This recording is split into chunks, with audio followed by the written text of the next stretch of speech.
नमस्ते। सोम भैया आ गए हैं।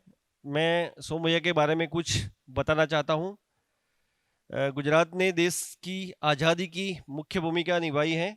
गांधी जी ने स्वदेश का सपना देखा, बहुत कोशिशों की, जिसमें नई तालीम, ग्राम उद्योग वगैरह मुख्य रहे। जीवन विद्या के प्रणेता ए नागराज जी के सअस्तित्ववाद से स्वराज का सपना साकार होता हुआ दिख रहा है। अभी मानव जाति की सुखी, समृद्धि, अभय, सअस्तित्व, पूर्ण धरती की कामना भी उसके साथ साकार रहेगी। सोम भैया 3 दिन जो हमारे साथ ये संवाद करने वाले हैं, happy marriage life, clarity of purpose. तो आप जो नए नए सब लोग हैं, खुश नसीब है। तो सोम भैया आएंगे यहाँ पे। वो कुल मिला के उन्होंने प्रबोधन के रूप में 200 से ज़्यादा छोटी बड़ी ऐसी जीवन विद्या की शिविर की है। अभी रायपुर के पास अछोटी में खुद वहाँ संस्थान के साथ जुड़े हुए हैं, गोपालन और खेती भी करते हैं। आपने सुना होगा दिल्ली गवर्नमेंट स्कूल के साथ हैप्पीनेस करिकुलम के नाम पे उन्होंने बढ़िया एजुकेशन में काम किया है। मैं पिछले 9 साल से भैया के साथ 2012 में पहला शिविर किया था हमने एसजीबीपी में, तब से मैं जुड़ा हुआ हूँ।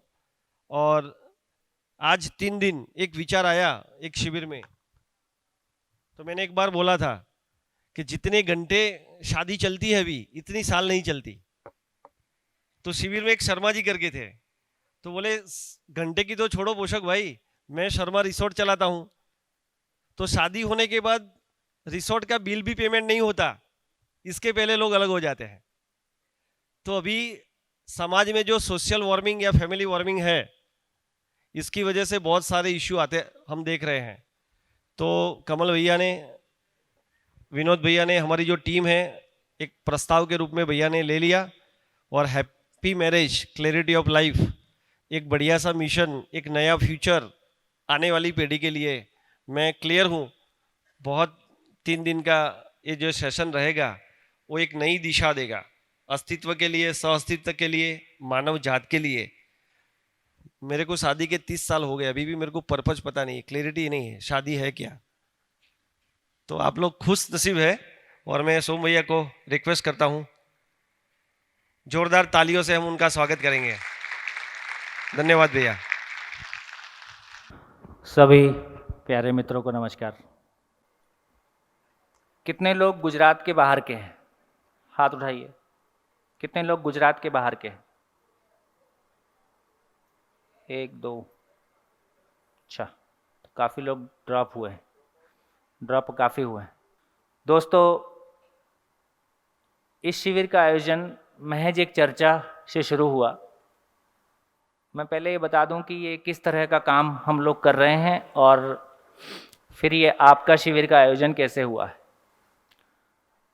हम लोग देश भर में एक ग्रुप है जिन्होंने संसार में जिसको एजुकेशन, जॉब, उपलब्धि, जो कुछ भी सामान्य रूप से कहा जाता है, उस सब को पाया, और पाने के बाद उस खालीपन को भी देखा, और उस खालीपन को देख के कहीं ना कहीं ज़िंदगी की तलाश शुरू हुई कि ये वो नहीं है जिसकी मुझको तलाश थी। मेरे को लगता है कि हम में से अधिकांश लोगों के साथ ऐसा अक्सर घटता है कि किसी चीज़ के लिए हम एक तरह की पिक्चर बनाते हैं, एक तरह का इमेजिनेशन अपने में क्रिएट करते हैं।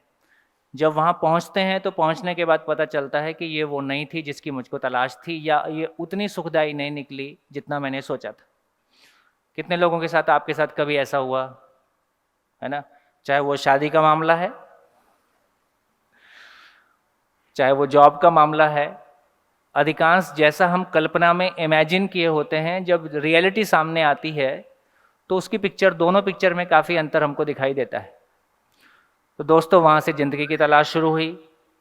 तो ज़िंदगी की तलाश में बहुत कुछ, फिर आदमी कहीं ना कहीं बहुत सारे गांधी को पढ़ो, इसको पढ़ो, और जय कृष्णमूर्ति को पढ़ो, तमाम तरह के जो भी कुछ ऑथर्स हैं जिनकी समाज में अपनी कोई रिकग्निशन है, उन सबको पढ़ते पढ़ते, और संयोग ऐसा रहा कि मेरा 89 का इंजीनियरिंग पास आउट है। 3 साल नेल्को टाटा, अमेरिकन एम्बेसी वगैरह में दिल्ली में जॉब किया। 3 साल की जॉब के बाद पता चला कि कुल मिला के ब्रेड एंड बटर का मामला है क्योंकि इंजीनियरिंग करते समय जैसा हम सोचते थे कि कोई बहुत बड़ी चीज़ होगी, जब जॉब में आए तो ऐसा नहीं लगा कि कोई उतनी बड़ी चीज़ है। तो फिर ये सवाल हुआ कि जो उतनी बड़ी चीज़ का सपना देखा था क्या वो गलत था? तो कहीं ना कहीं ये तो अस्वीकार नहीं हुआ कि जो सपने देखे हैं या ज़िंदगी में जिस किसी बड़ी सच्चाई को, बड़ी ऊंचाई को, किन्हीं बड़े सपनों को साकार करना चाहते हैं, वो गलत तो नहीं है। पर ये नहीं है, क्योंकि बेसिकली मेरा गांव दिल्ली के पास है, मैं किसान का बेटा हूँ, तो छत और रोटी घर में उपलब्ध थी। तो ब्रेड एंड बटर मेरी ज़िंदगी की ज़रूरत है, लेकिन ये ज़िंदगी का पर्पस कुछ और होगा, लेकिन मेरे को कोई पर्पस की क्लैरिटी भी नहीं थी। उसी बीच में शादी की बात भी शुरू हो गई। मेरे को ये बहुत क्लैरिटी थी कि ज़िंदगी में कुछ अच्छा करना चाहता हूँ, कुछ बड़ा करना चाहता हूँ, कुछ मीनिंगफुल करना चाहता हूँ, लेकिन उसकी कोई क्लियर पिक्चर मेरे पास नहीं थी। इसी बीच में जब ये सोच चलती रही तो शादी का मामला सामने आ गया। तो ऐसे 91 नवंबर में मेरी शादी हुई, अभी लगभग 30 साल होने को है। तो मेरे मन में ये बहुत कन्फ्यूज़न था कि शादी करूं कि नहीं करूं, क्योंकि मुझको ये इंट्यूटिवली लगता था कि जिस तरह की ज़िंदगी मैं जीना चाहता हूं, मैं जीने जा रहा हूं, हो सकता है कोई लड़की मेरे साथ चल नहीं पाएगी, और समाज में डिवोर्सी कहलाना, तो लोग बोलेंगे कि अपना परिवार संभला नहीं और तुम समाज में कुछ करना चाहते हो, ये ज़्यादा मुश्किल काम होगा। तो उस आज का दौर तो उसके मामले में और कॉम्प्लिकेटेड है, लेकिन हमारे समय में भी है ना, मुझको ये बहुत इंट्यूटिवली लग रहा था कि मैं जॉब नहीं कर पाऊँगा। जॉब नहीं कर पाऊँगा तो मैं क्या करूँगा, ये मुझको नहीं पता था। इस मनस्थिति के साथ में कोई लड़की मेरे साथ कितना दिन चल पाएगी, नहीं चल पाएगी और क्या स्थितियाँ बनेंगी, तो मुझको लगता था कि मैं शादी नहीं करूँ तो बेटर होगा। कुछ ज़िंदगी में ऐसी घटनाएं घटती हैं जिसमें आप वापस लौट के देखते हो तो आपको भरोसा होता है कि ये एग्जिस्टेंस, ये पूरी कायनात, ये पूरी सृष्टि, ये रैंडम नहीं है। इसमें जो कुछ भी हो रहा है उसके पीछे कोई रीज़न है, उसके पीछे कोई, हम वो पढ़ते हैं ना कारण कार्य सिद्धांत, कॉज एंड इफेक्ट, तो उसके पीछे कोई रीज़न है। लेकिन जब घटना घट रही होती है तब आपको उतनी क्लैरिटी नहीं बनती है। जब घटना बैकग्राउंड में घट जाती है और 2-5 साल आप आगे निकल जाते हो, तब आप पीछे लौट के देखते हो तो आपको एक सीक्वेंस नज़र आता है, और आपने वो कनेक्टिंग द डॉट्स, है ना, सुना पढ़ा होगा, तो डॉट्स फिर कनेक्ट होते हुए दिखाई देते हैं। मेरी चंडीगढ़ में पोस्टिंग हुआ करती थी और क्रेसेंट कंप्यूटर्स प्राइवेट लिमिटेड एक कंपनी थी, उसमें जॉब में था। तो चंडीगढ़ आप में से कुछ लोग गए चंडीगढ़, है ना? चंडीगढ़ में सुखना लेक है, तो वो सुखना लेक पे मैं सुबह मॉर्निंग वॉक के लिए भी जाया करता था और थोड़ा मेडिटेशन करने का भी शौक था। ऐसी होता तो कुछ था नहीं, आंख बंद करके बैठ जाया करते थे। तो एक दिन मैं वहाँ बैठा रहा और ध्यान व्यान तो कुछ हो नहीं रहा था, आंख बंद करके बैठा था। तो एक सज्जन ने वहीं पे आके जॉगिंग करना शुरू किया। तो पहले ही थोड़ा सा मन में इरिटेशन था, यार ध्यान व्यान की कोशिश करते हैं, कुछ होता है नहीं, ऊपर से इसको भी यही जगह मिली है। तो मैं आँख खोल के उसकी तरफ देखा, तो मेरे से वो कहते हैं, so you are trying to meditate. मैं कहा अब तो जो होना था हो ही गया। तो मैं भी खड़ा हो गया, उनसे परिचय हुआ। आज मैं कहानी बहुत दिन बाद सुना रहा हूँ, नॉर्मली कभी शिविरों में शेयर नहीं करता हूँ, क्योंकि आपका संदर्भ शादी का है इसलिए शेयर कर रहा हूँ।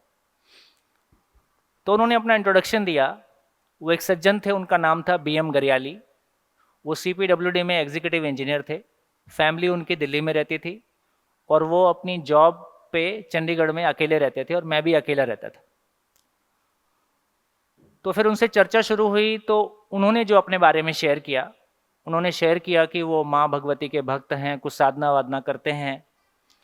फिर मैंने भी अपना शेयर किया कि मेरे को जॉब में मन नहीं लगता है और मैं बहुत इंटेंसिवली सोचता हूँ कि मैं कुछ और करूँ, क्या करूँ, मेरी क्लैरिटी नहीं है, पर मैं जॉब में एक दिन भी रहना नहीं चाहता।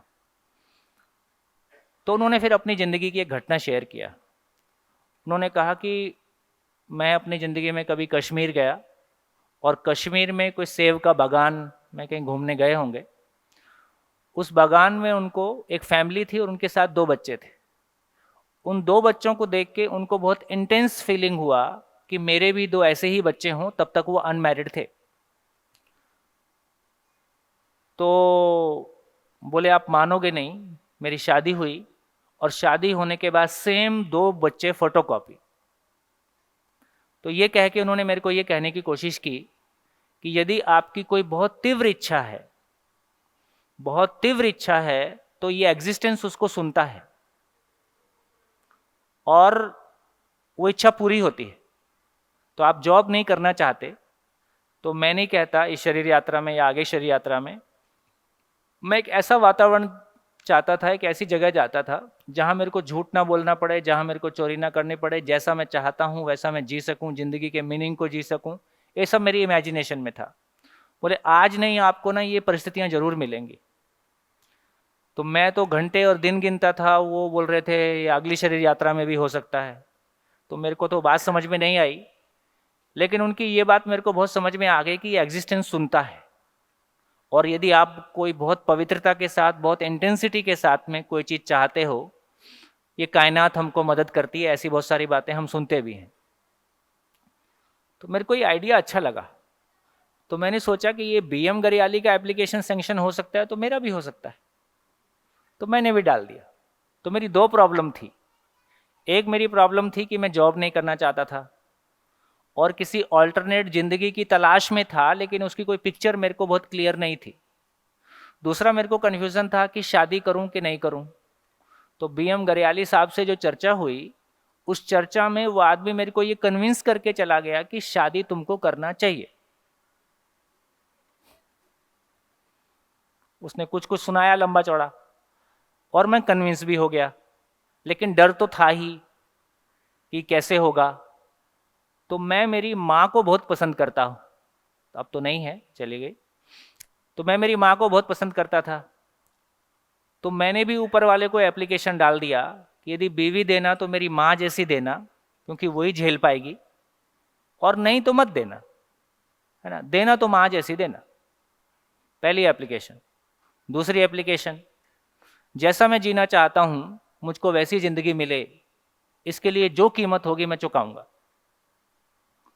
तो दोस्तों, आप भी मानोगे नहीं, पर हो सकता है मान जाओ कि मेरी शादी हुई डिट्टो फोटोकॉपी। और आज मेरी शादी को 30 साल हुआ। इन 30 सालों में जिस तरह के स्टेप्स मैंने लिए, मैंने 92 में जॉब से रिज़ाइन किया। दिल्ली में 3 साल स्विस डेवलपमेंट कॉरपोरेशन, कपाट जैसी कुछ नेशनल इंटरनेशनल ऑर्गेनाइजेशंस के साथ में रूरल डेवलपमेंट वगैरह का काम उस समय जो समझ में आया वो किया। वो करके ये समझ में आया कि समाज में जैसा कुछ चल रहा है उसमें मैं कॉम्प्रोमाइज़ कर नहीं सकता और ये समाज मेरे जैसा हो नहीं सकता, तो मैं इस समाज के लिए अनफिट हूँ। तो मैंने एक डिसीजन लिया कि ये समाज के साथ अपने को रहना ही नहीं है, तो क्या किया जाए। तो उस समय एक संयोग रहा, किसी के थ्रू मेरे को बस्तर का पता चला। बस्तर आप लोग जानते हो? कितने लोग जानते हैं बस्तर, जहां नक्सली घटनाएं, नक्सली मूवमेंट्स चलता रहता है। तो किसी के थ्रू उनका पता चला, तो मेरे को लगा कि एक बार उनके बीच में जाके देखता हूँ वो लोग कैसे रहते हैं। और मैं कुछ अच्छा करना चाहता हूँ, कुछ मीनिंगफुल करना चाहता हूँ। हो सकता है इस पढ़े लिखे समाज के साथ में रह के देखा तो ये प्रॉब्लम समझ में आया कि प्रॉब्लम माइंडसेट का है, और माइंडसेट को हैंडल करने की अपनी कोई योग्यता है नहीं। क्योंकि मैंने अपने घर में जब झांक के देखा तो मैंने ये पाया कि हमारा परिवार तब टूटा जब परिवार में पैसा था। गरीबी में परिवार नहीं टूटते। क्या लगता है, परिवार गरीबी में टूटते हैं कि जब पैसा आ जाता है तब टूटते हैं? ठीक। और अपने ही परिवार की जो माइंडसेट की प्रॉब्लम्स हैं उसको हैंडल कर पाने की अपनी कोई योग्यता नहीं दिखती है, तो क्या किया जाए। तो मैं क्या करूं, अब जॉब से मैंने रिजाइन कर दिया। परिवार और समाज की जो प्रॉब्लम दिखती हैं वो माइंडसेट के प्रॉब्लम हैं, जिनको हैंडल करने की अपनी कोई कैपेसिटी दिख नहीं रही है। पैसे से विकास नहीं होता है, ये समझ में आ गया था 3 साल काम करके। तो अब मैं क्या करूं। और रोज रोज लोग परेशान करते थे, मुझको तो कम करते थे, मेरी वाइफ को ज़्यादा करते थे। आजकल क्या करता है, तो आजकल क्या करता है, ये बहुत खतरनाक क्वेश्चन है शादी के बाद। तो वो मेरे से ज़्यादा परेशान होती थी। तो मेरे कुछ कुछ कंक्लूजन आए। नंबर 1, पैसे से विकास नहीं होता है। नंबर 2, ये अपनों के बीच में जब तक अपने परिवार के लोग भी हमको एज ए ह्यूमन बीइंग नहीं पहचानते हैं, वो हमको बेटे के रूप में पहचानते हैं, पति के रूप में पहचानते हैं, बेटी के रूप में पहचानते हैं, माँ के रूप में पहचानते हैं। जिस दिन हम एज ए ह्यूमन बीइंग अपने आप को एक्सप्लोर करने की कोशिश करते हैं, उस दिन हम अपने परिवार वालों के लिए ही अजनबी हो जाते हैं। मुझको नहीं पता कि ये बात को आप कितना अभी समझ पा रहे हो कि नहीं, क्योंकि ऐसी कोई जर्नी आपने शुरू की होगी और ऐसा घर में बात शुरू होती है तो सब इतना ही बोलते हैं, 3 साल जॉब करके समझ में आया कि पैसा है तो मकान है और घर है, घर और मकान पहले से है तो जॉब क्यों करना है। मेरा प्रॉब्लम ये था कि घर और गाड़ी घर में पहले से है और मैं पैसा कमा के घर और गाड़ी कमाऊंगा, वो तो पहले से है। 2 रोटी, मैं किसान का बेटा हूँ, 2 रोटी घर में है, तो 2 रोटी कमाने के लिए जिंदगी नहीं है। 2 रोटी कमाना जिंदगी की जरूरत है, आवश्यकता है, लेकिन ये पर्पस तो नहीं है। पर्पस के साथ 2 रोटी भी होगा तो चलेगा, पर्पस छोड़ के 2 रोटी होगा, ये चलेगा कि नहीं चलेगा? चलेगा कि नहीं चलेगा? ये नहीं चलेगा। यहाँ पे कॉम्प्रोमाइज करने की स्थिति नहीं थी। तो ये 3-4 साल काम करके, 3-4 साल के जॉब में और 3 साल जो भी रूरल डेवलपमेंट वगैरह किया, 6 साल में कुछ कंक्लूजन्स बहुत क्लियर थे। नंबर 1, पैसे से विकास नहीं होता है। नंबर 2, प्रॉब्लम माइंडसेट का है और माइंडसेट को हैंडल करने के लिए कोई इफेक्टिव टूल हमारे पास नहीं है। तब तक मैंने कुछ जो धार्मिक संस्थाएं होती है ना, उधर भी जाके देखा कि इनके पास कुछ टूल्स हैं क्या। प्रैक्टिकली जब ज़मीन पे काम करते हैं तो ऐसा लगा कि नहीं, टूल तो काम नहीं कर रहे हैं। फिर घर वाले परेशान करते ही थे, पैसा ख़त्म हो ही गया था। ठीक, चारों तरफ की प्रॉब्लम को देख के और इस समाज के साथ में सस्टेन करना मुश्किल है, तो मैंने एक निर्णय लिया कि मैं बस्तर के ट्राइबल्स के साथ में रह के ज़िंदगी, क्योंकि दिल्ली में रह के और मेरे को किसी को पैसा देना नहीं था, बिना पैसा दिए कोई काम होता नहीं था। तो रोज़ पुलिस वाले से झगड़ा, सरकार से झगड़ा, रोज़ झगड़े करता था और 3 साल ये धंधा खूब किया। और 3 साल में जिससे झगड़ा होता था उसका फ़ोन नंबर मांगता था तो वो खुशी खुशी देता था और कहता जाओ ऊपर वाले से बता देना। तो पता चला ये ऊपर तक चेन है, ये यहाँ भी कुछ होना बहुत आसान नहीं है। तो फिर फाइनली ये तय किया कि इस संसार के साथ अपनी दाल गलेगी नहीं। तो मैंने कहा कि मैंने 95 में निर्णय लिया कि मैं बस्तर में ट्राइबल्स के बीच में जाके काम करूँगा। 95 में मैं अपने 2.5 साल के बच्चे को लेके बस्तर के ट्राइबल्स में शिफ्ट हो गया। ये एक संयोग रहा, मुझको तो ऐसा पता नहीं था कि मैं जहाँ जा रहा हूँ वहाँ क्या होने वाला है, लेकिन संयोग से मैं जहाँ गया वहाँ कोई इतनी बड़ी चीज़ मिल गई, वहाँ कोई वो चीज़ मिल गई जो आज मैं आपके सामने या हजारों लोगों के साथ हम शेयर करते हैं। जिस जिंदगी की तलाश में मैं गया था, जिस जिंदगी की तलाश में मैं था और जो दिल्ली में नहीं मिल सकती है ये सोच के गया था और कहीं भी नहीं मिलेगी ये सोच के गया था। मरने का मन नहीं था, जिंदा रहने का कोई आधार नहीं था, तो कम से कम जिंदगी कहीं थोड़ा सा मीनिंगफुली गुजारी जा सके तो ट्राइबल्स के लिए जो भी एजुकेशन और हेल्थ या कुछ काम ट्राइबल्स के लिए करके अपनी ज़िंदगी बिता लेंगे, ऐसा सोच के मैं उस ट्राइबल बेल्ट में गया था। उस ट्राइबल बेल्ट में एक ऐसे महापुरुष से मुलाकात हो गई, ऐसे व्यक्ति से मुलाकात हो गई जिसने ज़िंदगी को ऐसे आमने सामने दिखा दिया। दोस्तों देखो, हम सभी लोग पढ़े लिखे लोग हैं।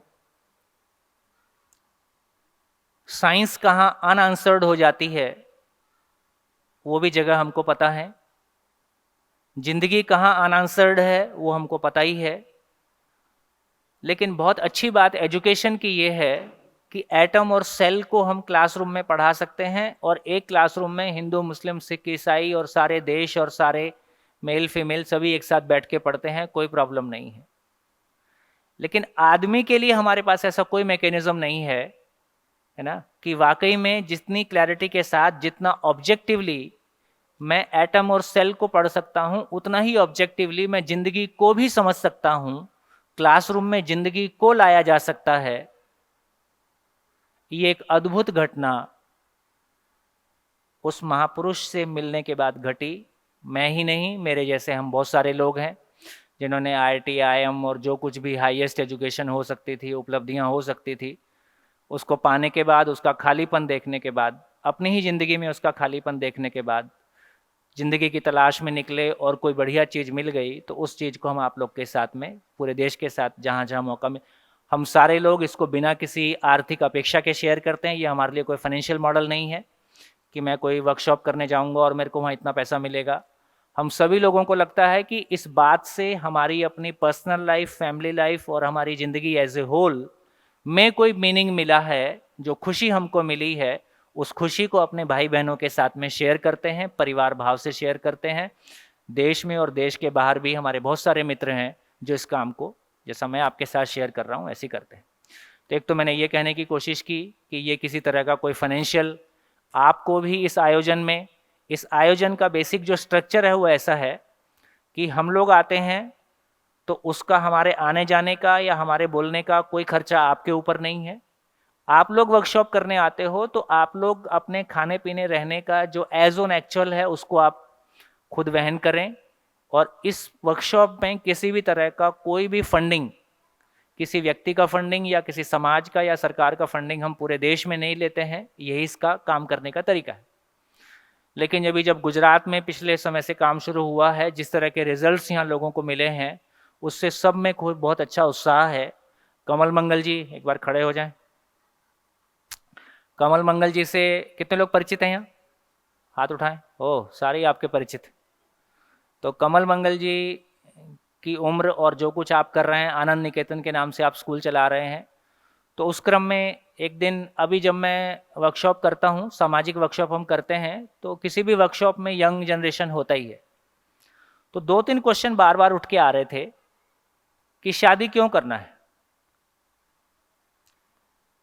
दूसरा क्वेश्चन है कि शादी करना है तो बच्चे क्यों करना है। तीसरा क्वेश्चन ये भी उठ के आता था कि शादी होती है तो ये लड़की लड़के घर क्यों जाती है, लड़का क्यों नहीं आ सकता है। तो जब मैंने ऐसे, फिर और बहुत सारा, हमारे ज़माने में कम से कम ये था, हमारे ज़माने में इंटरकास्ट मैरिज अच्छा नहीं मानते थे, और कम से कम ये पक्का था कि लड़का है इंटरकास्ट करेगा तो लड़की से करेगा, ये तो पक्का था।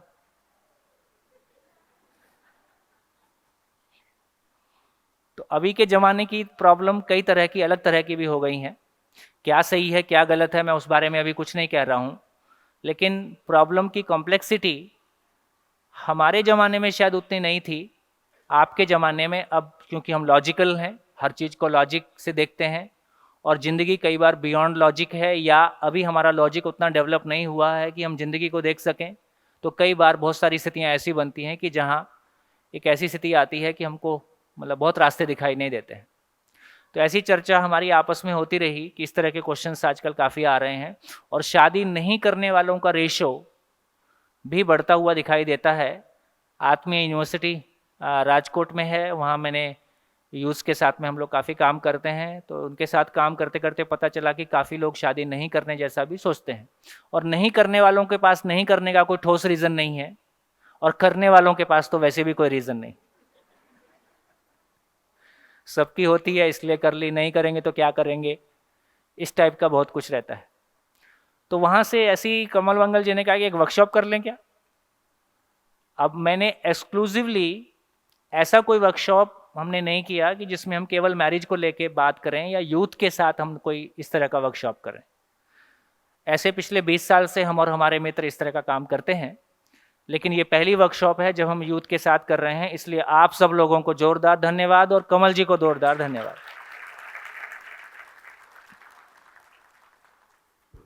तो मेरी ज़िंदगी में मैं 2 तलाश लेके निकला था। एक तलाश थी कि ऐसी बीवी मिल जाए जो इस सफ़र में साथ दे दे। तो दोस्तों, बहुत खुशी के साथ कहता हूँ कि शादी के दिन जो संबंध की मिठास थी, 30 साल बाद वो बढ़ी है, घटी नहीं है। शादी का नयापन, संबंध का नयापन, संबंध की खुशबू मेंटेन है और शानदार है।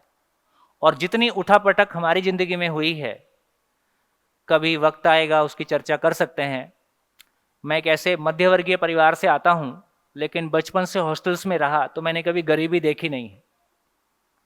गरीबी क्या होती है मुझको नहीं पता, लेकिन मैं जॉब छोड़ के, और मैं कुछ बातें शेयर कर देता हूँ, आपकी उम्र के हिसाब से आपको वो सूट कर सकती हैं। जब मैं जॉब करता था तो 3 साल की जॉब में मेरे को, जॉब का शुरू का 6 महीने में नयापन रहता है, आप कुछ नया सीखते हो, नए लोगों से मिलते हो, तो थोड़ा मज़ा आता है। 1 साल में जॉब मोनोटोनस होने लगती है। तो मैंने 2-3 जॉब किया। एक जॉब में ये प्रॉब्लम आई तो जॉब बदल के देखा, दूसरी बार फिर वही प्रॉब्लम आई। तो धीरे धीरे समझ में आया कि तो बात नहीं बन रही है। तो ये वर्कशॉप का सारा संदर्भ ऐसा निकल के आया कि चर्चा से मात्र ये बात निकल के आई कि हम इस तरह का एक वर्कशॉप करें। तो मैंने कहा कि केवल यूथ्स हों और जो मैरिड हो वो हों तो कुछ हम और बेहतर बात कर पाएँ। तो इस सभी शुभकामनाओं के साथ हम 3 दिन में किसी अच्छी जगह पहुंचेंगे, ऐसा मेरा पूरा विश्वास है। थोड़ा सा हमारा एक समय था, एक तरह का माइंडसेट था जब उस समय के दौर में शादियां होती थी। आज 30 साल बाद काफ़ी परिस्थितियां बदली हैं। तो मेरे को लगता है कि आज 30 साल बाद जब आप लोग शादी कर रहे हैं या हो चुकी है, कितने लोग हैं जिनकी शादी को 5 साल हो चुका है? 5 साल हो चुका है। 5 मतलब 5 ही के अंदर हुआ है। आप क्यों उठा रहे? 5 के आसपास वाले, ठीक है। तो कुछ लोग ऐसे हैं। कितने लोग हैं जिनकी शादी को अभी 1 साल ही हुआ है? ज़्यादातर 1, 2, 3 साल वाले होंगे ना। गुड। तो कुछ लोग हैं जिन्होंने शादी के 2-3 साल बिता लिए हैं, और हमने नहीं भी बिताए क्या हुआ, तो हमारे आसपास तो लोग हैं एक्सपीरियंस्ड जिनके कई साल बीत रहे हैं। तो मैं 2-3 तरह की शेयरिंग आप लोगों से एक बार सुनते हैं, फिर बात को आगे बढ़ाएंगे। मैं नहीं कह रहा कि आपकी फैमिली में क्या प्रॉब्लम है, किस तरह के प्रॉब्लम से हम यूथ किस तरह के प्रॉब्लम से गुजर रहे हैं, इसके लिए आपके रिप्रेजेंटेटिव के रूप में कुछ लोग शेयर कर दें। आपका शेयर करने नहीं बोल रहा हूं, हमारे आसपास शादी को लेके यूथ किस तरह के माइंडसेट से गुजर रहा है, इसको कुछ लोग 1-2 लोग शेयर कर सकते हैं। Hello, good morning everyone. मेरा नाम उत्तम है। सो सर, बेसिकली हम यूथ को ये एक इशू होता है कि अभी हम करियर वाइज सेट नहीं है। जस्ट इंजीनियरिंग कोई भी फील्ड में से पास आउट हुआ है। So we are in search कि हम आगे भैया फ्यूचर, जब कोई बोल रहे हैं तो कैमरा उधर। अच्छा, 2 कैमरे हैं। अच्छा, ठीक। हम आगे फ्यूचर में अभी क्या करने वाले हैं फाइनेंशियली, और ऊपर से घर से प्रेशर भी आने लगता है कि you need to be responsible और तुम्हें शादी भी करनी है। फिर उसके बाद उनका एक और डिज़ायर रहता है घर से, फैमिली का, और वो कभी एंडलेस है। तो ये पूरे चक्कर में हम फंस जाते हैं। तो फर्स्ट ऑफ ऑल क्लैरिटी नहीं है कि मैरिज क्यों करना है, और फाइनेंशियली का भी अगर हम जैसे अभी जॉब कर रहे हैं तो आसपास लोगों को देखते हैं तो उन्होंने कितने साल दे दिए जॉब में या बिजनेस में, लेकिन सबके अंदर एक खालीपन तो रहता ही है। सो अगर हमने ये रियलिटी को देख लिया है तो हम उसमें जाए क्यों? भैया, 2 सवाल है, 2 चीज़ें जो मेरा ऑब्जर्वेशन है। सबसे पहले तो ये कि शादी एक बंधन सा लगता है। मैं भी अभी आ रहा था तो कुछ लोगों ने बोला बहुत घूम रहा है, तेरी शादी करवानी पड़ेगी। तो एक तो ये पुरानी कहावत है, जो लड़के थोड़ा बिगड़ैल हो जाते थे उनको सुधारने का एक ही तरीका था कि अब इसकी शादी कर दो। तो घर वालों से नहीं संभल रहा है तो किसी लड़के के जिम्मे डाल देते। तो घूम रहा हूँ तो बहुत सारे शादीशुदा लोगों को लग रहा है कि ये बहुत घूम रहा है, इसकी शादी करवाओ। एक तो ये, दूसरा एक ये डर रहता है कि एक अलग तरह का वातावरण में मैं पला बड़ा, एक अलग तरह के वातावरण में सामने वाली लड़की आएगी, दोनों का एडजस्टमेंट होगा कैसे? कहीं ना कहीं ईगो कॉन्फ्लिक्ट होता है, अंडरस्टैंडिंग कॉन्फ्लिक्ट होता है, समझ का, कल्चर का, बहुत सारी चीज़ों में। तो वो एक गाड़ी ट्रैक्टर का और एक पहिया स्कूल साइकिल का, और वो चल पाएगा कि नहीं चल पाएगा साथ में मिलने के बाद में? तो एडजस्टमेंट कैसे होगा वो? ट्रैक्टर वाला आपका है कि उधर वाला? हाँ जी, बढ़िया। और कोई शेयरिंग? हाँ जी, माइक। नमस्ते भैया, मैं खुशबू फ्रॉम अहमदाबाद। अभी तो हमारे यूथ का ऐसा है। हेलो। किसी के यहाँ ये प्रॉब्लम है कि जाते नहीं, हाँ किसी के यहाँ ये प्रॉब्लम है कि जाते हैं तो क्यों जाते हैं। हाँ तो हस्बैंड वाइफ रिलेशन को मैं 20 साल से देखता आ रहा हूँ। हाँ ये इतना रहस्यमय रिलेशन है कि आजकल मैंने हस्बैंड वाइफ को सुनना ही बंद कर दिया है कि भैया कहानी मत सुनाओ यार, डायरेक्ट शिविर करो और उसके बाद कुछ बचेगा तो बताना। क्योंकि जब हस्बैंड बताता है तो सारा ऐसा बताता है जैसे वो सारा सही है, गलती सारी उधर है। और जब वाइफ को सुनो तो वो सारा ऐसा बताती है कि जैसे इधर सारा सही है, गलती सारी इधर है। जब दोनों ही ठीक है तो प्रॉब्लम क्या है? हाँ लेकिन दोनों ठीक नहीं है, है ना। तो कितनी कितने डायमेंशन, कितने लाख तरीके, कितने मतलब कितने लाख एंगल हो सकते हैं कि वही बात किसी को अच्छी लगे और उसी बात पे किसी का झगड़ा हो जाए। हाँ। तो कितने उसके परमुटेशन कॉम्बिनेशन बनते हैं। तो इस लाइफ को, मैरिड लाइफ को चलाने का एक कॉन्फिडेंस हमको आ जाए, है ना। देखो अभी कार हम चलाते हैं तो कार चलाने का हमको कॉन्फिडेंस आ गया, लेकिन हमको उसके लिए भी हमने एक कोर्स किया था, ठीक। तो क्या क्या जिंदगी को लेके स्पेशली मैरिड लाइफ की चर्चा इसलिए ज़्यादा है कि देखो आपकी भाई से नहीं बनती तो आप दूरी बना सकते हो, आपकी दोस्त से नहीं बनती तो आप दूरी बना सकते हो, आपकी अपने बच्चों से नहीं बनती तो भी दूरी बनाई जा सकती है। लेकिन हस्बैंड वाइफ ऐसा रिलेशन है जहां दो ही ऑप्शन है, या तो जियो नहीं तो झेलो, तीसरा ऑप्शन नहीं है, क्योंकि यहां दूरी बनाना भी झेलना है। इसलिए इतने ज्यादा जोक पति पत्नी पे क्यों बनते हैं? पति पत्नी पे इतने जोक बनने की जगह इसलिए है कि वहां बहुत ज्यादा अपेक्षाएं हैं, वहां बहुत ज्यादा एक्सपेक्टेशन है, और वहां उतना दुख भी है। फिर जहां से भी रोड चलते आदमी से हमको थोड़ी दुख है, हमको दुख उससे ही है जहां हमारी एक्सपेक्टेशन है। और पति पत्नी एक वो जगह है जहां हम ट्रांसपेरेंट हैं, जहां हमारी सबसे ज्यादा एक्सपेक्टेशंस हैं, और उसको जीने की वैसी जगह नहीं है। तो इसलिए जहां से अपेक्षा है उसी के ऊपर इतनी सारी जो भी जोक्स। सॉरी। हाँ, तो मेरा यही क्वेश्चन है कि हम खुद को कैसे सिक्योर करें और हम अपना जो हमें जो लाइफ में एक्चुअल में जो करना है उसके ऊपर कैसे फोकस करें, मतलब कि इन सभी एटमॉस्फेयर में रह के। तो वो थोड़ा मुझे अभी देखती हूँ लाइफ को आगे तो थोड़ा चैलेंजिंग लगता है। ठीक है। बढ़िया। और कोई शेयरिंग? हाँ जी, आगे। नमस्ते सर, मेरा नाम उर्मिला लकदीर है फ्रॉम अहमदाबाद। जैसे कि खुशबू जी ने बोला, क्या उत्तम करते हो भैया आप? ने बोला, थोड़ा अपना इंट्रोडक्शन देते जाओ। हाँ। क्या करते हो? मैं अभी एमएससी माइक्रोबायोलॉजी कंप्लीट करके फार्मा इंडस्ट्री में जॉब करती हूँ। मेरी जस्ट रिसेंट में 2 महीने पहले ही एंगेज हुई है। अभी शादी नहीं हुई? नहीं, अभी तक तो फिलहाल नहीं अभी हुई। तक तो नहीं हुई। तो सर मेरा ये क्वेश्चन है, जैसे कि मुझे एंगेजमेंट से पहले मुझे एंगेजमेंट करनी नहीं थी। एक्चुअली आई वांट कि मुझे समाज के लिए कुछ करना है, ऐसा मेरा अंदर से वो अलग था। पर जैसे कि बोला कि अभी का समाज का ये है कि लड़की को शादी करनी ही है, कैसे भी करके वो हो गई। अभी यहाँ तक तो चलो समझ में आया, पर अभी मेरे मन में ये कॉन्फ्लिक्ट्स हो रहे हैं, जैसे उत्तम भैया और ये भैया ने बोला कि दोनों अलग अलग पहिए हैं, वो एक तो दिमाग में नहीं सेट हो रहा है। दूसरा सर कि ट्रस्ट इश्यूज बढ़ सकते हैं, जैसे कि मैं बहुत अलग एनवायरनमेंट में बड़ी हुई हूँ, मेरा लाइफ पार्टनर जो होने वाला है वो बहुत अलग एनवायरनमेंट में बड़ा हुआ है। तो जैसे कि दोनों के थॉट्स लेवल मैच नहीं हो रहे हैं, वो कुछ और सोचता है, मैं कुछ और सोचती हूँ। मुझे बहुत कुछ बड़ा बड़ा करना है, उसे सिंपल जीना है।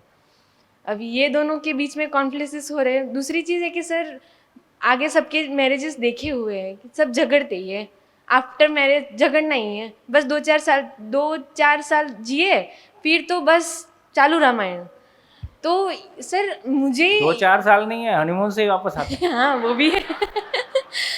तो सर मुझे ये है कि अब जब मैंने एंगेजमेंट कर ली है तो मुझे ये सब में नहीं पढ़ना है। I want my very best life with him. So इसके लिए क्या करें? बढ़िया। और कोई शेयरिंग? Hello. हाँ जी।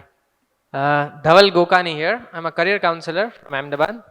Actually, मुझे ये मेरे काफ़ी सारे फ्रेंड से एक क्वेश्चन था कि लाइफ पार्टनर पसंद करने में कौन कौन सी चीज़ें ध्यान में रखनी चाहिए, क्योंकि पसंद करने में वही पता नहीं है, अपने परफेक्ट नहीं है लेकिन हमें सामने लाइफ पार्टनर परफेक्ट चाहिए होता है। सो कुछ क्वेश्चंस क्या पूछने हैं, किस पैरामीटर पे जज करना है। फिर आज ज़्यादातर सोसाइटी में लोग कलर देखते हैं कि चलो ब्लैक एंड वाइट नहीं जमता है, वाइट वाइट ब्लैक ब्लैक जमता है। So that's not the right thing what I think. Main thinking मिलना चाहिए, लेकिन वो पता कैसे चले, क्योंकि सिर्फ if it's an arrange marriage तो 10 मिनट में पूरा 50 साल का लाइफ पार्टनर पसंद करना इट्स वेरी टफ, क्योंकि 10 मिनट में हम टी शर्ट भी नहीं सिलेक्ट कर आप पाते। शादी के पहले 1 साल मिल भी लेते हो, तो शादी के पहले का मिलना और बातों का कंटेंट अलग होता है। हाँ वो तो सही। और शादी के बाद एकदम दुनिया बदल जाती है। हाँ वो तो सही है। सो किस पैरामीटर के बेस पे पसंद करना चाहिए, और कौन कौन सी ऐसे कुछ क्वेश्चनरी होती है, जैसे इंटरव्यू में जाना है तो उसका क्वेश्चनरी होता है, लेकिन अगर अरेंज मैरिज के लिए किसी को मीन्स मिलने जाना है तो उसका कोई क्वेश्चनरी हो, कुछ क्वेश्चंस ऐसे जो हमें जज कुछ क्लियर हो। So some of my friends were asking for this thing. So बढ़िया, थैंक यू थैंक यू। हाँ जी, और कोई? हेलो, मेरा नाम वृज्जन है, मैं सोमनाथ से आया हूँ और सोशल फील्ड में सोशल वर्क करता हूँ। शादी का 1 साल हुआ है, काफ़ी बढ़िया चल रहा है, पर मेरी तरफ से तो कोई दिक्कत नहीं है, पर अक्सर ऐसे ही होता है। पार्टनर है साथ में? साथ ही में ये है, अच्छा। मतलब हाँ, उनकी तरफ से दिक्कत नहीं है, पर कभी क्या होता है कि मैं कभी गुस्सा करके चला जाता हूँ तो कोई कुछ बोलती नहीं है, जो मैंने कहा वो सुन लेना, और उसके बाद उसके मन में क्या चल रहा है मैं कोशिश करता हूँ, बाद में जब रियलाइज होता हूँ कि अगली बार ऐसा कुछ मेरी तरफ से ना हो, पर वो कभी सामने से कुछ नहीं बोलते, तो ऐसा अंदर ही अंदर उनकी बातें रहती है। आप बोले तो भी प्रॉब्लम है, नहीं बोले तो भी प्रॉब्लम। नहीं मतलब एक क्या कोऑर्डिनेशन चलेगा, उसके मन में कुछ है वो बोल दिया मेरे को, तो मैं भी अगली बार से ध्यान रखूंगा, तो ऐसा कोऑर्डिनेशन अच्छे से बनेगा तो अच्छा रहता है, मतलब ये दोनों तरफ से। हाँ, झगड़ा होता है तो देखिए, शादी के शुरू में तो थोड़ा सा दोनों का एनर्जी लेवल अलग लेवल का रहता है। ये 2-3 साल में सारा एनर्जी लेवल घिस जाता है, फिर आर पार होने लगती। तो इससे पहले कि वो एनर्जी लेवल खत्म हो, वो नयापन खत्म हो, उसके पहले अपन समझ जाएं तो अच्छी बात। हाँ जी, और कोई शेयरिंग? हाँ जी। ऑफ यू, मेरा नाम निशांत काछड़िया है सर, मैं बड़ौदा ONGC में हूँ।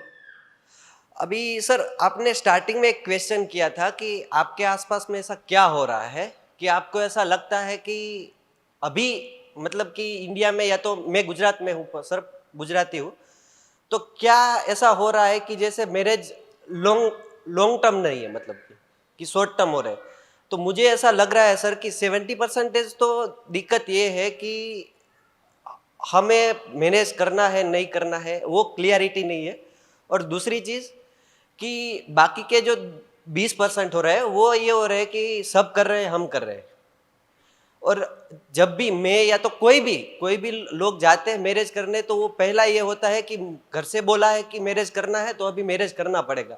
उसको पहले तो यही नहीं पता होता है कि कैसा लाइफ पार्टनर चाहिए, मतलब आगे जाके उसका जिंदगी में क्या गोल है। मतलब आपने एक पहली बात एक क्लियर की कि आपको 30 साल की, मतलब आपको 25 साल की उम्र में ही लग रहा था कि आपको जो भी कंडीशन में है वो आपको सूट नहीं हो रहा है, मतलब कि आपको कोई ऐसा लाइफ पार्टनर चाहिए कि आपको पहले तो समझ जाए।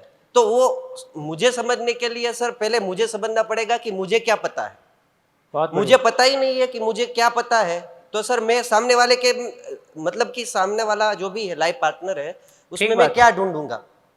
जैसे यही हो रहा है सर, कॉलेज में मेरे फ्रेंड्स थे, सब लग रहे थे कि सब मेरे जैसे ही है। लाइफ में ऐसा कभी नहीं होता है, उसके बाद कभी ऐसा नहीं हुआ कि मुझे लग रहा है कि मेरे जैसे ही है।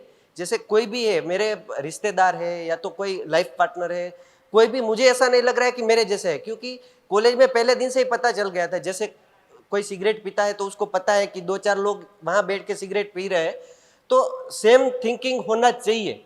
वहाँ जाके हम दोस्त बनाते हैं, यहाँ पे सब मतलब कि पान मावा खाते हैं सर, तो वो थोड़े दिन में ढूंढ लेते हैं कि ये अपने जैसा है।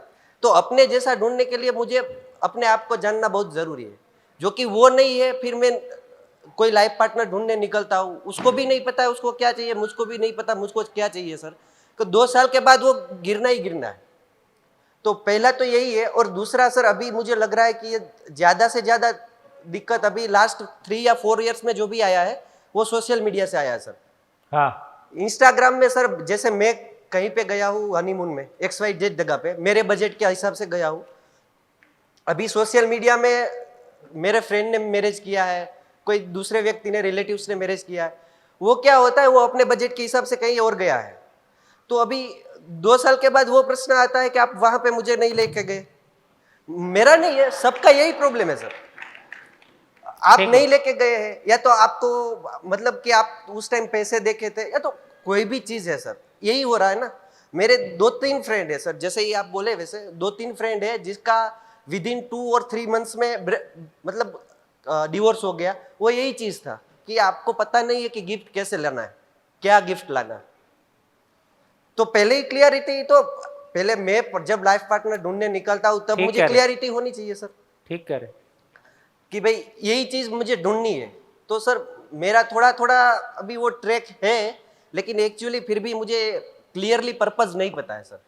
मुझे इतना थोड़ा बहुत पता है स्पिरिचुअल लेवल पे कि ये 2 चीजें हैं जो मेल फीमेल, मतलब तो वो यूनिवर्स ने इसीलिए बनाया है कि वो एक दूसरे के पूरक है। तो उसी हिसाब से मतलब मैरिज का होना चाहिए। बहुत बढ़िया, जी sir, thank you very much. बहुत बढ़िया। देखिए, एक पार्ट वो है जो मेरा अपना माइंडसेट है और मेरे माइंडसेट की स्थिति, मैं अपने आप को कितना जान पाया हूँ, मेरी कितनी क्लैरिटी है, फिर सामने वाले के साथ कैसे चलना है। लेकिन अभी ये मेरा वाला पार्ट और दूसरा वाला पार्ट सब एक साथ मिक्स हो गया है। तो ये अब आपके पार्टनर के ऊपर सोशल मीडिया या इंस्टाग्राम या जहाँ से भी बाहर से सूचनाएं आ रही हैं, तो किसके लिए कब आप, अच्छा बहुत ये खराब लग जाता है कि जब आप मेरे को कम इंपॉर्टेंस दे रहे हो और किसी बाहर के ऐसे एग्जाम्पल की वजह से आप कोई ऐसा कमेंट कर रहे हो जिससे आप, तो हम रोज हर्ट होते हैं, हम रोज हर्ट होते हैं, रोज हर्ट करते हैं, और जो प्यार का सरोवर है वो सूख जाता है। और इसको हैंडल करना वाकई में, तो मैं ये कह रहा था कि मैंने अपने बचपन से लेके और कॉलेज से लेके और जॉब में आने तक कभी गरीबी नहीं देखी। जब मैं जॉब करता रहा तो जब मैंने अपनी ज़िंदगी में खालीपन को देखा तो मैंने आसपास लोगों को देखना शुरू किया कि प्रॉब्लम मेरे साथ ही है कि दूसरों के साथ भी है। तो मेरे को बाकी लोगों में ज़्यादा ऐसा प्रॉब्लम नहीं लगा, तो मेरे को ये लगने लगा कि मेरे थॉट प्रोसेस में प्रॉब्लम है क्या। फिर मैंने कहा चलो इनको छोड़ो, 50 साल बाद मैं क्या होना चाहता हूँ। आज मेरी उम्र मान लीजिए, मैं इस समय 24 साल का था, तो मैं ये 30 साल 35 साल जॉब करूँगा, मैं अपने आप को at the end of the day कहाँ देखना चाहता हूँ। तो मेरे एमडी को देख के मेरे को नहीं लगता था कि मेरे को इसके जैसा बनना है, तो मेरे को इसके जैसा नहीं बनना है, लेकिन मेरे को क्या बनना है इसकी क्लैरिटी मुझको भी नहीं है। लेकिन मैं 2 तरह के लोगों से मिला। एक तरह के लोग वो मिले, तो मैं लोगों को इंटरव्यू करता था, जो 50 के हो गए थे उनको इंटरव्यू करता था, जिसको मन कर आता था कि आपकी ज़िंदगी कैसी गुजरी, आपको कैसा लगता है। तो मैंने 2 लोगों की आंख में चमक देखी। एक वो लोग थे जिनके, जो बोलते थे हम सेल्फ मेड हैं, जब वो सेल्फ मेड बोलता था ना तो उसकी आंख में चमक होती थी। दूसरे एक वो लोग देखे जिन्होंने कहा कि हमने बहुत स्ट्रगल किया, हमने गरीबी देखी, हमने स्ट्रगल किया और आज ठीक ठाक है। तो मैं जब अपने अंदर रिफ्लेक्ट करके देखा तो मैं पाया कि ना तो मैंने गरीबी देखी है, ना मैंने कोई स्ट्रगल किया है, और सेल्फ मेड का तो अभी पता, सेल्फ मेड होने की संभावना ही नहीं है जब दोनों नहीं देखा है। तो कहा मैं बेटा तेरी तो गई, मैं 70 साल का होऊंगा तो अपने आप को क्या जवाब दूंगा कि तुम जिंदगी में क्या किए। कभी माँ बाप का पैसा मिलता था तो पढ़ लिया, ऐश कर ली, अभी अपनी जॉब लग गई फिर पैसा आ रहा है, तो ऐसा कुछ भी जिंदगी में ऐसा नहीं है जिसको मैं कह सकूं कि हाँ ये मैंने कुछ किया। सब खाना पीना जैसा ही लगता है। तो यहाँ से एक मन के भीतर एक अपने भीतर एक जगह कि मेरे अंदर एक तीव्र चाहना जगी कि मेरे को गरीबी देखना है और मेरे को स्ट्रगल देखना है। तो आगे का संयोग ऐसा रहा कि मैंने जॉब छोड़ी तो पैसा खत्म, तो समाज में जो जॉब के आधार पे उस पर सम्मान मिलता है वो खत्म। तो मैंने गरीबी के भी वो दिन देखे जो अधिकतम गरीबी में देखे जा सकते हैं, ठीक। और जब आपके पास पैसा नहीं रहता है, जिंदगी की कोई दिशा नहीं रहती है, तो लोग भी आपको बहुत वैल्यू नहीं करते हैं। तो इन तमाम दौर से गुजरने के बाद, वो लंबी कहानी है उसको अभी नहीं शेयर कर रहा हूँ, लेकिन इस तमाम दौर से गुजरने के बाद मेरे को ये लगता है कि सही अर्थों में आपका पार्टनर यदि आपके साथ है, चाहे आप फाइनेंशियल प्रॉब्लम्स की बात करें, चाहे फाइनेंस की बात करें, चाहे आप अपने सम्मान की बात करें कि आपके भीतर सेल्फ सेटिस्फेक्शन की, कोई भी फ्रंट की बात करें, दुनिया में एक ही घटना है, यदि पति पत्नी एक दूसरे के साथ हैं तो जमाना पैर के नीचे है। ये इतनी बड़ी ताकत है। और इस सही अर्थों में यदि पति पत्नी साथ में नहीं है तो बहुत कम लोग हैं जो मजबूती से चल पाते हैं। अधिकांश लोग, 99% लोग मजबूती से नहीं चल पाते। जहां मेरे को लगता है कि पति पत्नी एक दूसरे के लिए इससे अच्छा कोई दोस्त दुनिया में हो नहीं सकता है। मेरी शादी हुई तो मेरे को तो ये पति पत्नी संबंध समझ में आता नहीं था, बहुत भारी भारी सा लगता था। और मेरे को तो वाइफ साड़ी पहन लेती थी तो साड़ी का दबाव मेरे को अपने ऊपर लगता था। तो मैं बोला यार ये सूट वूट पहनो, ये साड़ी वाड़ी मत पहनो, है ना। और मैं बचपन में हॉस्टल से रहा, बचपन से हॉस्टल, मैं अपने, मेरी 53 की एज है अभी, 53 की एज में से मैं मैक्सिमम 5 साल अपने माँ बाप के साथ में रहा, मैक्सिमम टाइम मैं बाहर रहा। तो हॉस्टल में कैसे रहते हैं ये मेरे को आता है। तो मैंने शादी के पहले दिन ही उसको बताया कि देखो हॉस्टल में कैसे रहते हैं मेरे को आता है, तो अपन दोनों तो दोस्त होके जिएंगे, पति पत्नी भूल जाओ, है ना, दोस्त बन के जिएंगे। दोस्त का मतलब है कि एक दूसरे की जिंदगी में हस्तक्षेप नहीं करना और एक दूसरे को सपोर्ट करना। हॉस्टल में हम ऐसा देखे हैं। इसका मतलब वो दोस्त बोल दिया, वो एक भाव था, लेकिन उस भाव को जमीन पे उतारने में 11-12 साल लगे और सही अर्थों में पति पत्नी संबंध को सफल करने में हो सकता है 20 साल लगे। तो दोस्तों मैं ये कहना चाहता हूं कि यदि आज हमने एजुकेशन लेके एक जॉब पाई है, एक जॉब के लिए हम क्वालिफाई करते हैं, यदि हम एक जॉब के लिए क्वालिफाई करते हैं तो जिंदगी के लिए भी कोई एजुकेशन होगी कि नहीं होगी। हमारी इतनी सारी घबराहट, भाई एमएससी माइक्रोबायोलॉजी है तो आज आप माइक्रोबायोलॉजी के लिए आपने 20 साल 25 साल पढ़ाई की है, 2 वक्त की रोटी के लिए 25 साल मेहनत करते हैं, और जिंदगी ठीक से चल जाए वो टेकन फॉर ग्रांटेड है, धुप्पल है, जुआ है। तो इसका मतलब है कि हमारे पास ऐसा कोई एजुकेशन का मॉडल नहीं था कि जितना ऑब्जेक्टिवली मैं एटम और साइंस को, एटम और मॉलिक्यूल को पढ़ता हूं, सेल को पढ़ता हूं, है ना, उतना ही ऑब्जेक्टिवली जितना आप लोगों ने शेयरिंग किया कि मैं एक मशीन खरीदने जाता हूं तो उसका मैनुअल साथ में रहता है जिसमें उसके क्लियर स्पेसिफिकेशन लिखे रहते हैं, और उसमें वेरिएबल कितना वेरिएशन हो सकता है ये भी आप देते हो। भाई इतने वोल्टेज का है, इतने वोल्टेज का, इतने एम्पियर का है, तो उसमें इतना वेरिएशन हो सकता है। तो ये कहना चाहता हूं कि यदि हम एक मशीन भी लेके आते हैं तो उसके बारे में पूरा नो हाउ हमारे पास रहता है, उसका पूरा मैनुअल हमारे पास रहता है, उसका कोई एक्सपर्ट रहता है। जिंदगी कुछ नहीं। लेकिन खुशी की बात यह है, 3 दिन में क्या होगा मेरे को नहीं पता, लेकिन 3 दिन में यह हो जाएगा कि आपको भरोसा हो जाएगा यार ये मुश्किल काम नहीं है और ये किया जा सकता है। और आपको देख के, आपसे पैसा तो लेना नहीं है मेरे को, पैसा लेना होता तो कुछ और जोर जोर से आशा बंधाता। तो दोस्तों हम इस काम को करते हैं केवल इसलिए करते हैं कि हमारी जिंदगी में कोई बाहर आई है और हमको ये भरोसा हो गया है कि यदि मैं एक सिविल इंजीनियर हूं और एक शानदार बिल्डिंग खड़ी कर सकता हूं तो जिंदगी की भी एक एजुकेशन है और एक शानदार जिंदगी खड़ी की जा सकती, ये पॉसिबल है। हाँ, इनपुट तो डालना होगा। वो कोई 3 दिन में हो जाएगा, 3 घंटे में हो जाएगा, ऐसा मैं नहीं कहता, लेकिन आपको ये भरोसा हो जाएगा कि हाँ ये भी एक साइंस है और उस साइंस को पढ़ के हम भी चीज़ों को बेहतर कर सकते हैं। और कोई कुछ कहना चाहता हो? हाँ, गुड मॉर्निंग सर, मंथन जानी फ्रॉम भावनगर। सबसे पहला क्वेश्चन आपको ये है क्या करते हैं, आप क्या करते हैं? मेरा खुद का बिजनेस है और कार कैब का बिजनेस है। कार? हाँ, कार कैब। और किसी को कहीं पे जाना है तो हम डेस्टिनेशन पे उनको पहुंचाने का काम करते हैं। हम भी पहुंचाते हैं। हाँ, थोड़ा डिफरेंट है काम में। दूसरा काम है कि कंस्ट्रक्शन में थोड़ा इंटरेस्ट है तो वो भी छोटा मोटा काम करता हूँ। इंजीनियर नहीं हूँ लेकिन पीडब्ल्यूडी में गवर्नमेंट अप्रूवल कॉन्ट्रैक्टर हूँ। ये बात अलग है कि गवर्नमेंट का काम हम नहीं करते हैं। बहुत अच्छा काम करते हैं। हाँ, इसलिए काफ़ी शांति है लाइफ में। तीसरा काम है कि I am a counsellor also. मेरे सिस्टर का यहाँ पे अहमदाबाद में है और भावनगर से मैं आता हूँ तो उनको थोड़ी बहुत हेल्प करता हूँ। तो आपके लिए एक क्वेश्चन था कि आप गुजराती समझते हो या हिंदी में ही बोलूं? नहीं, गुजराती समझता हूँ पर आप एग्जाम मत लेना। नहीं, आपका एग्जाम नहीं, एक्चुअली मेरा हिंदी इतना अच्छा नहीं है इसलिए सर। हो जाएगा। मैंने मैडम को पूछा कि वो समझेंगे कि नहीं, मतलब आप बोल दो, कोशिश कर लेना। हाँ, आप हिंदी में रिप्लाई करना, इट्स ओके सर। हाँ, नहीं हो तो मैं करूंगा ही। हाँ ओह थैंक यू।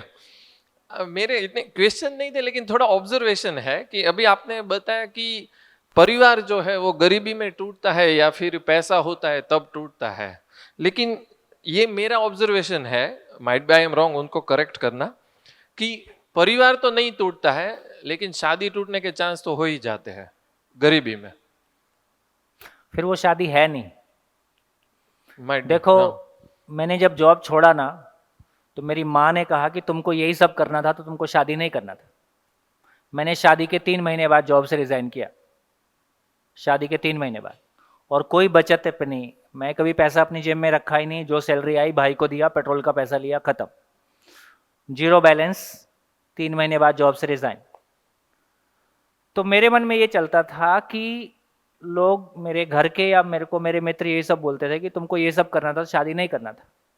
तो मेरे को ये लगता है कि देखो, शादी फिर शादी इसका मतलब ये बात है कि प्रॉफिट है तो दोनों का और लॉस है तो केवल तुम्हारा। शादी दो दोस्त हैं और ज़िंदगी लाइफ टाइम कमिटमेंट है, जो भी है आधा आधा।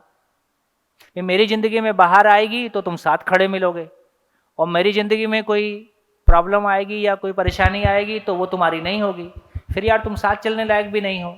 ऐसा आदमी चला ही जाए तो अच्छा है। तो मैं तो उसको शादी नहीं मानता। शादी दो लोगों की ज़िंदगी भर की दोस्ती है, और कोई भी मुसीबत आएगी दोनों साथ साथ हैं, और दोनों का 50-50 है। इससे कम में शादी सर्वाइव नहीं कर सकती, है ना। फिर हमको दोनों को शादी के बारे में क्लैरिटी नहीं है, जो कि नहीं है, पहले भी नहीं थी। हाँ, ये पहले एक पॉजिटिव पार्ट था कि लड़की के माँ बाप लड़की को एक कमिटमेंट दे के भेजते थे, कंडीशनिंग दे के भेजते थे कि तुम्हारा कन्या दान कर दिया। दान कर दिया का मतलब है कि भैया अब तुम्हारा ये घर नहीं है। और दूसरी एक फाइनल सेंटेंस रहता था कि अब तुम्हारी, एक वो फिल्मों से आता था, कहीं से आता था कि अब तुम्हारी अर्थी वहीं से उठेगी। अब जो भी है वही तुम्हारा घर है, जैसा भी है वही है, प्रॉब्लम है तो भी वही है। तो लड़की एक कंडीशनिंग लेके आती थी कि मेरे को उस घर के हिसाब से एडजस्ट होना है। मेरी जब शादी हुई तो मैंने मेरी वाइफ को पहले दिन ये कहा कि देखो, मैं किसी कंपनी में जाता हूँ और मेरी बॉस से नहीं बनती है तो मैं घर आके मम्मी को नहीं बताता हूँ कि मम्मी चलो मेरी कंपनी में मेरे बॉस से मेरी नहीं बन रही है। मेरी जो भी प्रॉब्लम आती है उसको मैं हैंडल करता हूँ, जो भी है उसको मैं झेलता हूँ। तो ये घर तुम्हारी कंपनी है। पहले दिन मैं मुक्ति पा लिया तो उसको बताया कि देखो ये कंपनी है, तुमने ये कंपनी ज्वाइन की है, तुम्हारी चॉइस से की है, तो मेरे पास कोई बात नहीं आनी चाहिए, जो करना है तुम करो। तो कुछ कुछ सद्बुद्धि हमको शादी के पहले से भी थी। वो बात अलग है कि मेरी वाइफ ने जैसा निभाया वो मेरे लिए बहुत, मतलब जितना मैंने सोचा था उससे बहुत ज़्यादा हो गया। मतलब मेरी जितनी कमियां थी उसको भी उसने ढक दिया, है ना। और जो आप गरीबी की बात कह रहे हो, देखो मैंने आपसे शेयर किया कि मैंने कभी गरीबी देखी नहीं, और शादी के 3 महीने बाद से ही मैं उस दौर से गुजरा कि मेरा बच्चा बीमार हो के हॉस्पिटल में होता था। मेरे को चिंता इस बात की नहीं रहती थी कि ये ठीक होगा कि नहीं होगा, मेरे को चिंता इस बात की होती थी ठीक हो जाएगा तो इसका बिल कहाँ से आएगा, इसको वापस कैसे लेके जाऊंगा, हॉस्पिटल वाला तो बिल मांगेगा ना। उसको दूध पीना होता तो मेरे पास दूध का पैसा नहीं होता था। मेरे बच्चे को माँ का दूध नहीं चलता था, उसको एक प्रोसोइल नाम का सोयाबीन का दूध रहता था पाउडर, वो देना पड़ता था। तो ऐसे भी दौर आते थे कि मेरे पास उसको दूध के लिए पैसा मेरे पास नहीं होता था। तो दोस्तों मैं ये कहना चाहता हूँ, मैंने वो सारे दिन नहीं देखे होते तो मेरे को जिंदगी का जो कोर एक्सपीरियंस हुआ, जब आदमी में के ऊपर पूरा प्रेशर क्रिएट होता है ना, जिंदगी एक फ्रूट जैसा है, रखे रखे में फल नहीं निकलता है। परिस्थितियां उसको दबाती हैं तो उसकी यदि आंखें खुली हैं तो रस निकलता है। तो मेरे को ऐसा लगता है कि पत्नी वो चीज है जो कुबेर के खजाने में गरीबी दिखा दे, और पत्नी वो चीज है जो घोर गरीबी में पता न चलने दे। वो तो है, ठीक है। तो ये सब जितनी सारी बातें हैं, क्योंकि जिंदगी को लेके हमने माइक्रोबायोलॉजी पढ़ी है, जिंदगी हमने पढ़ी ही नहीं है, इसलिए जिंदगी के बारे में हम उतने ही कोरे हैं जैसे बिल्कुल अनपढ़ आदमी को माइक्रोबायोलॉजी की फैक्ट्री में भेज दें। तो आप सब बहुत साहसी योद्धा हो, बिना तैयारी के मैदान में उतरे हो।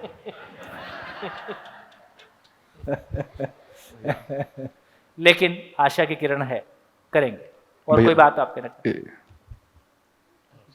हाँ, आपने जो अभी बोला कि आपकी जो लाइफ पार्टनर है उन्होंने आपकी कई कमियां हैं उनको ढक दी है, तो वहाँ से वो बात शुरू होती है जिसे हम गुजराती में बोलते हैं સ્વીકારની ભૂમિકા.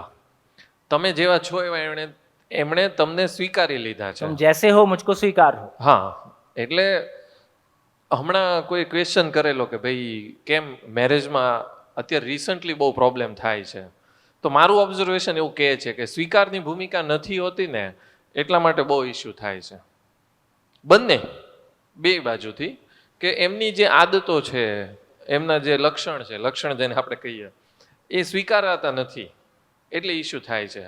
જો એને સહજતાથી સરળતાથી આપણે સ્વીકારી લઈએ તો કદાચ કોઈ શિબિરની જરૂરત નહીં પડે.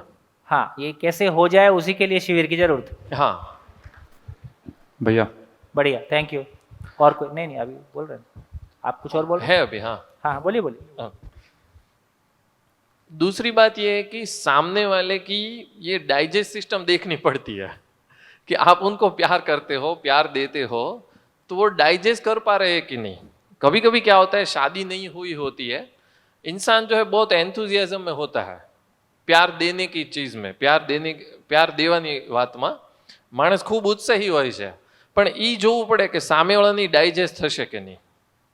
हाँ ઘણી વખત એવું બનતું હોય છે કે માણસ ઉત્સાહમાં સરપ્રાઈઝ આપે કે કોઈ પ્રેમ આપે, પણ સામેવાળો એને કઈ રીતે લે છે એની ઉપર તે મેરેજ લાઈફ બહુ ડિપેન્ડ કરે છે, મારું એવું માનવું છે. ठीक है, ठीक, बढ़िया. કારણ કે નહીતર ઘણીવાર ઊંધું ઉતરે. ठीक है. अभी और कोई बात हो, प्रॉब्लम? પ્રોબ્લેમ તો નથી, ખાલી વાત છે. हाँ. મેઇન વસ્તુ એ છે કે આજકાલ એકબીજાની લાઈફ કંટ્રોલ કરવાની વૃત્તિ બહુ વધતી જાય છે. नहीं ठीक है, अभी हमने शिविर शुरू नहीं किया है, तो अभी हम उस तरह के मोड में नहीं जा रहे हैं कि आप ये बताओ कि क्या क्या चल रहा है. मैं तो प्रॉब्लम्स को लेके, बाय द वे मैं इसलिए सुनना चाह रहा हूँ कि कोई प्रॉब्लम मेरे जहन में है ही नहीं, क्योंकि हमने उसको फेस ही नहीं किया. अभी का जो वातावरण बदला है, जो एक टाइम बदला है, कोई ऐसी चीज सामने आ जाए जो कि अभी आप लोग फेस कर रहे हो और मुझको पता नहीं है, तो इसलिए मैंने कुछ चीजें शेयर करने के लिए कहा. ओके. हाँ ओके, थैंक यू. हाँ जी. भैया आपने जैसे भाभी जी से 3 महीने बाद ही ये कॉन्फिडेंस में लेकर के जॉब छोड़ी थी, या जॉब छोड़ के उनको बाद में कॉन्फिडेंस में लिया था, या दोनों का फैसला था, या आपने बाद में बताया कि भाई मैं तो छोड़ के आ गया हूँ, आप जो करना है करें? देखिए, कोई निर्णय ऐसे होते हैं जिनका आपको पहले से पता होता है कि इसके लिए हाँ होना ही नहीं है, तो फिर एक ही तरीका होता है कि करने के बाद बता दो और फिर जो होगा देखा जाएगा. देखो, मैं उस तैयारी के साथ, मतलब आज कैमरा माइक ऑन है, मैं उस तैयारी के साथ में चला कि अब मेरे को इस जिंदगी में इस राह पे चलना ही है. 25 साल तक मैंने घर की सुनी, परिवार की सुनी, माँ बाप की सुनी, सबकी सुनी. इन्होंने जो बताया वो वहाँ मैं पहुँच गया. यहाँ पहुँचने के बाद अब जिंदगी में अधूरापन है.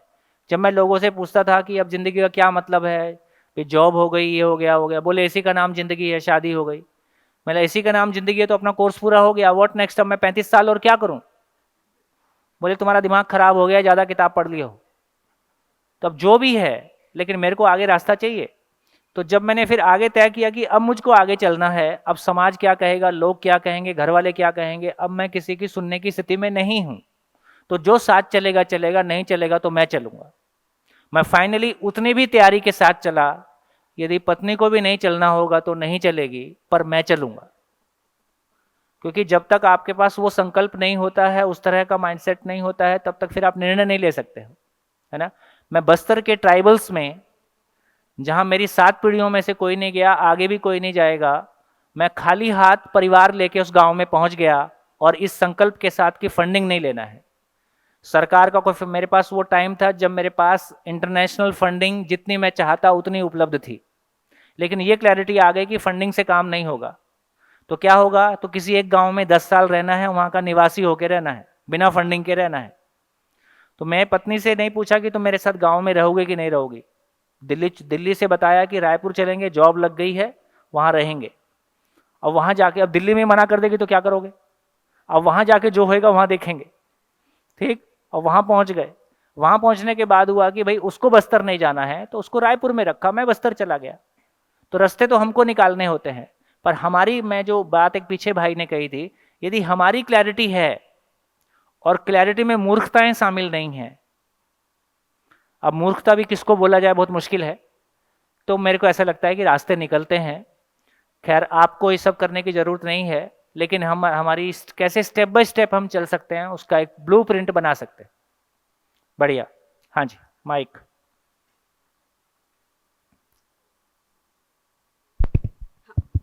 सर मेरा ये क्वेश्चन है कि मुझे लगता है कि अगर दो इंसान के बीच में भी प्यार है, बहुत प्यार है, बट जो फैमिली है ना, आई थिंक 50% प्रॉब्लम्स वहीं से स्टार्ट उधर से आते। क्योंकि जैसे कि मैं अभी मेरी शादी को 1 साल हुआ है, फिर लाइक मुझे ऐसा था कि मुझे क्यों शादी करनी है, क्योंकि मेरे पापा मेरी सुनते नहीं थे। मुझे घूमने का बहुत शौक था और वो मुझे कहीं जाने नहीं देते थे, तो मुझे झूठ बोल के जाना पड़ता था। अभी मेरा हस्बैंड है, वो उसको कोई प्रॉब्लम नहीं है कि हाँ जाओ जो करना है करो, तो अभी मैं ये सब करती हूँ। बट फिर वही प्रॉब्लम आई क्योंकि मेरे सास ससुर है, तो मुझे लगता था ये प्रॉब्लम यहाँ नहीं आएंगी, बट ये प्रॉब्लम भी यहाँ आती। और जैसे कि मेरे दोस्त है जिनकी शादी हो चुकी है, तो फ़ोन पे बात जब स्टार्ट होती है तो उनकी बात उनकी सासू से ही स्टार्ट होती है कि उनकी ये दिक्कत है, ये दिक्कत है, ये दिक्कत है। तो आई थिंक 50% प्रॉब्लम्स, अगर प्यार कितना भी हो ना, तो आई थिंक वो वहाँ से ज़्यादा ये भी एक आती डायमेंशन है, खासकर मैरिड लाइफ में, कि आपकी पति पत्नी की प्रॉब्लम एक तरफ है, पर जो आजू बाजू से आने, अब वो प्रॉब्लम आपकी वजह से है कि उनकी तरफ से अभी ये तय नहीं हुआ है, ठीक है, लेकिन वो भी हमको हैंडल करना ही होता है क्योंकि हम एक फैमिली में होते हैं। आपको वो याद है, एक 5-1 साल पहले बिहार का एक IAS ऑफिसर था जिसने गाजियाबाद में सुसाइड किया था, पांडे करके था। आपको नहीं ध्यान है, किसी को नहीं पता है, आपको, आप में से कितने लोग को पता है ना? कुछ लोग के ध्यान में है, कुछ जिनके ध्यान में नहीं है उनके लिए बोल देता हूँ। उसने अपने सुसाइडल नोट में लिखा कि मैं मेरी बीवी को और मेरी माँ को एक जैसा प्यार करता हूँ, लेकिन मेरी माँ और बीवी की आपस में नहीं बनती है और इनके आपस में ना बनने को मैं नहीं झेल पाता हूँ। बहुत प्यारी सी लैंग्वेज लिखी थी, लैंग्वेज तो मुझको याद नहीं है, लेकिन एक IAS ऑफिसर 35 साल की एज में, जब आदमी बहुत ऊर्जा के साथ होता है, लेकिन वो एक डिस्ट्रिक्ट चला सकता है, लेकिन अपने घर के रिलेशन हैंडल नहीं हो रहे हैं, तो कौन सा रिलेशन हमको कितनी पीड़ा दे जाएगा और वो हमको सुसाइड तक ले जाएगा, ये तमाम घटनाएं हमारे आसपास होती हुई दिखाई देती हैं। तो इसका मतलब है कि केवल शादी, इसका मतलब शादी दो लोगों के बीच की घटना है या शादी दो परिवारों के बीच की घटना है या शादी सामाजिक घटना है? क्या लगता है? कितने लोगों को लगता है कि शादी दो परिवारों की घटना है? हाथ उठाइए। शादी दो परिवारों की घटना है, हाथ उठाइए। शादी दो लोगों के बीच की घटना है, हाथ उठाइए। शादी दो लोगों के बीच की घटना है। शादी एक सामाजिक घटना है। ऐसे अलग अलग तरह का वोटिंग है। बढ़िया, और बोलिए, और कुछ? हेलो, नमस्ते भैया, दिस इज पीयूष काशियानी फ्रॉम आत्मीय यूनिवर्सिटी राजकोट, और मैं डिपार्टमेंट ऑफ IT से बिलोंग करता हूँ। हाँ हाँ। और स्पेशली हम यहाँ पे कुछ क्लैरिटी, कुछ पर्पस लेकर के आए थे, कुछ जस्टिफिकेशंस चाहिए था फ्रॉम योर साइड, क्योंकि समाज के अंदर काफ़ी सारी जो कमियाँ जो दिख रही है, काफ़ी सारे कुछ ऐसे रीजंस, ऐसी घटनाएं हमने देखी, सुनी हमारे रिलेटिव्स के अंदर भी, कि कुछ नेग्लिजिबल बातों को लेकर के शादी जो है उसमें ये टूटना और ये सब बहुत कॉमन सी चीज़ हो गई। सो मेनली जब हम, वैसे भी मैं एजुकेशन डिपार्टमेंट से जुड़ा हुआ हूँ, तो मुझे ये काफ़ी पता है कि जो अभी की जनरेशन है वो क्या सोचती है, क्या जानती है, क्या करना चाहती है, but they are not clear about what they exactly want to do. तो ये सेम ये हमारे लिए भी जानना जरूरी था कि what can be the outcome of this marriage, क्योंकि मैरिज का एग्जैक्ट मीनिंग एक डिटेल में जानना था आपकी साइड से। And second thing, what can be the purpose और हैप्पी एंडिंग क्या होनी चाहिए, ये आपकी साइड से चाहिए था। चलिए, तो मेरे को थैंक यू। हाँ जी, कुछ बोल रहे? जैसे कि वो भैया ने बताया कि स्वीकृत वाला, ठीक है, तो कि स्वीकृति नहीं रखते, मतलब इसलिए अभी रिश्ते टूटते हैं। तो मैं तो बहुत सारी, मतलब मेरे पापा को भी बहुत सारी उनकी आदतें हैं, मतलब उनके जो थॉट्स हैं उसे मैं एक्सेप्टेबल नहीं हूँ तो उनको सामने बोल देती हूँ, ठीक है। तो अभी क्या है कि फैमिली में आगे जाएंगे तो पापा तो ठीक है चलो कि वो उनकी बेटी हूँ तो वो चला लेंगे, लेकिन आगे जाके मैं जिस फैमिली में भी जाऊँगी, ठीक है, तो मैंने जैसे इनको भी बताया था कि आपकी ये जो आदत है, पहले दिन से बोल दिया था कि मुझे स्मोकिंग और ड्रिंकिंग बिल्कुल एक्सेप्टेबल नहीं है, ठीक है, तो मैंने पहले से ही बोल दिया था। तो आपने भी मतलब कुछ बताया कि वो क्या क्या एक्सेप्टेबल नहीं। माइक दो। पूरी स्वीकृति थी, इनके कुछ लिए भी हो। कुछ जैसी भी हो स्वीकार। जी हाँ। तो ये होता है प्यार। सॉरी सर, मैं ऐसा प्यार नहीं कर सकती। हाँ। क्योंकि मुझे इसलिए मैंने उनको बोल दिया था, मतलब तो ऐसे फैमिली में बहुत सारे ऐसा होगा, मतलब कि, और तो जिसे मैं एक्सेप्ट नहीं कर पाऊंगी, तो उस टाइम में मुझे क्या अपनी मनस्थिति रखनी है, ठीक है। जी देखिए, एक बात तो बहुत क्लियर है, जैसे ये बोल रही हैं और हम सब उससे गुजर रहे हैं। अब ये कैसे तय होगा कि आप ठीक हो कि वो ठीक? हाँ, वही भी तो मैं भी वही जानना चाहती हूँ। भाई आपके सास ससुर को लगता है या इनको लगता है कि मैं ठीक हूँ, आपको लगता है कि मैं ठीक हूँ, पहले ये तय कैसे होगा कि ठीक कौन है? सही है। यहाँ के सारी गाड़ी फंसी हुई है। हाँ। जो आपने बोला कि सराउंडिंग्स में कौन से प्रॉब्लम चल रहे हैं और उसकी वजह से जो शादियाँ टूटती है या शादी करने से लोग इकरार कर रहे हैं कि शादी नहीं करनी है, तो पहला तो ये मेरे ही सराउंडिंग्स में फ्रेंड है, तो वो बोल रहे हैं कि जो मुझे समझ सके, मीन्स मुझको फ्रीडम चाहिए, फुल्ली फ्रीडम, जो मैं मुझे मन में जो आए वही मैं करना चाहती हूँ और वो मुझे वो करने दे, तभी मैं शादी करूँगी और वैसा ही मुझे पार्टनर चाहिए। अरे इतना आसान नहीं है, इतना आसान नहीं है। मैं अभी 2-3 ऐसे चांस गुजरे हैं जब हस्बैंड महीने में अपनी शादीशुदा, मतलब बीवी घर में है ही है, वो अपनी 2 फ्रेंड्स को महीने में और घर ले आता है और उनके साथ बैठ के ड्रिंक करता है, और बाकी और भी जो हो। अब वो वाइफ को कहता है कि देखो मैं रिलेशंस के मामले में बहुत ट्रांसपेरेंट हूँ, ठीक है भाई, मैं तुमसे छिपके नहीं कर रहा हूँ ना, तुम्हारे सामने ही कर रहा हूँ। और ये मॉडर्निटी और इंडिविजुअलिज्म का रेस्पेक्ट करने का यही मतलब है कि हम एक दूसरे की फ्रीडम का रेस्पेक्ट करें। तो तुम भी अपने दोस्त ले आओ, तुम भी साथ बैठ के ड्रिंक करो, मैं तुमको मना नहीं करूँगा, और यही जीवन शैली है। ये सब तुम्हारे विचार ना पुराने हैं, दकियानूसी हैं, और जब तुमको ये विचार ठीक लगे, एक्सेप्ट हो जाए, तब घर में मेरे पास आ जाना, तब तक अपने घर चली जाओ, ठीक। अब किसी एक व्यक्ति का इंडिविजुअलिटी और उसका फ्रीडम और उसका ट्रांसपेरेंसी का ये मतलब है, ठीक, ये भी हम यहां पहुंच रहे हैं। तो ये सारे टोटके मैरिड लाइफ में काम नहीं आते हैं। मैरिड लाइफ में कुछ भी काम नहीं आता है। आपकी सलाह दूसरों के काम आ जाएगी, आपके काम नहीं आएगी, है ना। तो ये सब बातें नहीं काम कर रही हैं। और दूसरा एक फैमिली में रहता है कि फैमिली में जो लड़का है या लड़की है, वो पर्सनल फैमिली को तो वो क्या लव करते ही है। जैसे कि लड़का है तो लड़का 25 साल से जो फैमिली में रहा है, वो अपने भैया को, अपने भाभी को या मम्मी पापा को, सबको वो चाहता ही है। लेकिन जब लड़की आती है तब उसको लगता है कि ये मेरे से ज़्यादा मेरे उसके भाई को ज़्यादा लव प्यार करता है। तब उसको दिक्कत होती है कि यार उसको, यार ये ऐसे क्यों होता है, मुझे सबसे ज़्यादा प्यार करना होता है उसको। देखो यही सब प्रॉब्लम की वजह से ना हम उस जगह में पहुंच गए हैं जहां हम परिवार विहीन समाज की ओर आगे बढ़ रहे हैं, जहां परिवार ही खत्म हो जाएगा।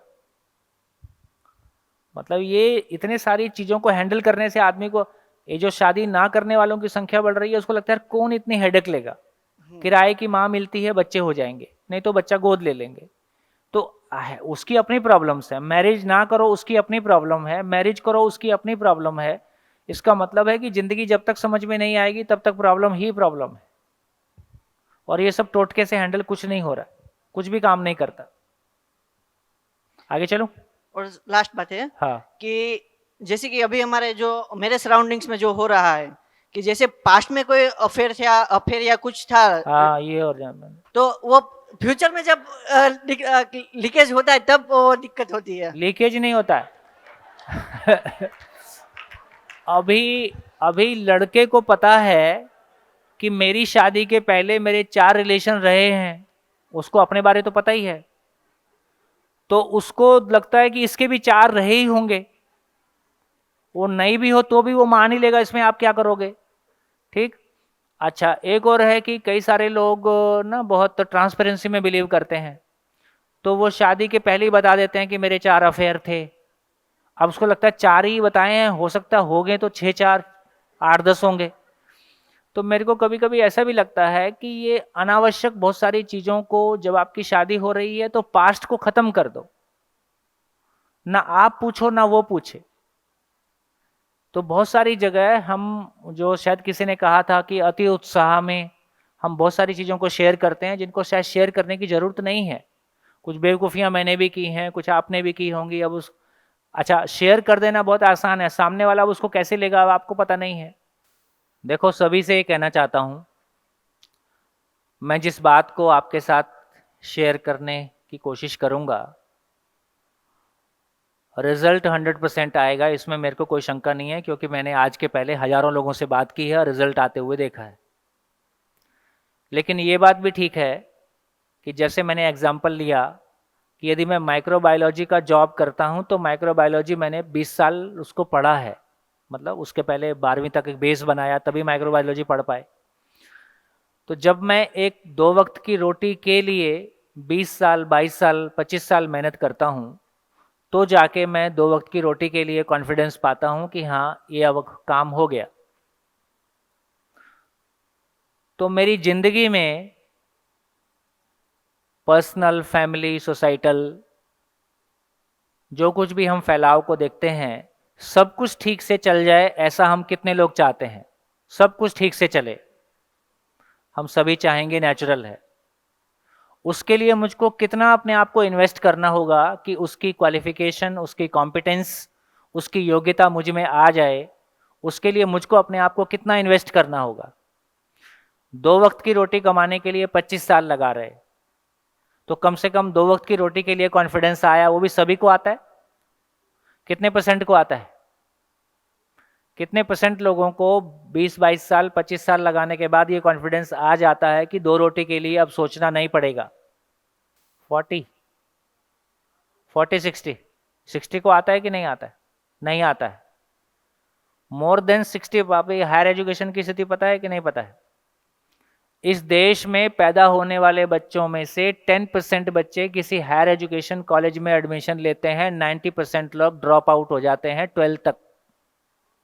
कितने लोगों को पता है? ठीक। हमारे सारे हायर एजुकेशन इंस्टीट्यूशंस में से 70% किसी काम के नहीं है, तो 70% तो सीधे गए। बाकी का हाल आप देख लो। अभी इंजीनियरिंग को 10,000 का जॉब ठीक से नहीं मिल रहा है, या 10 से 20,000 रुपए की जॉब मिल रही है ऑन एन एवरेज ना। बाकी तो सब जगह एग्जाम्पल मिलते हैं। तो मैं सिर्फ ये कहना चाह रहा हूँ, और जॉब ना मिले तो हम किस काम के हैं? अब आपको माइक्रोबायोलॉजी आता है, आपको माइक्रोबायोलॉजी का जॉब नहीं मिलेगा तो आप किस काम के हो? अब ये बहुत मुश्किल है उसके बाद सोचना। तो मैं सिर्फ ये कहना चाहता हूँ दोस्तों कि ज़िंदगी को अपन बहुत टेकन फॉर ग्रांटेड लेते हैं, बहुत हल्केपन के साथ लेते हैं।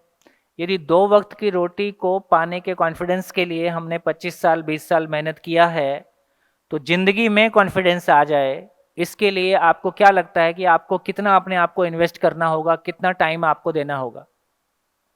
क्या लगता है? कुछ आइडिया आता है कि यदि, अच्छा एक बात बताओ, फिजिक्स ज़्यादा कॉम्प्लिकेटेड चीज़ है कि ज़िंदगी ज़्यादा कॉम्प्लिकेटेड है? जिंदगी को समझना ज़्यादा मुश्किल है कि फिजिक्स को समझना ज़्यादा मुश्किल है? जिंदगी है ना। क्या हुआ?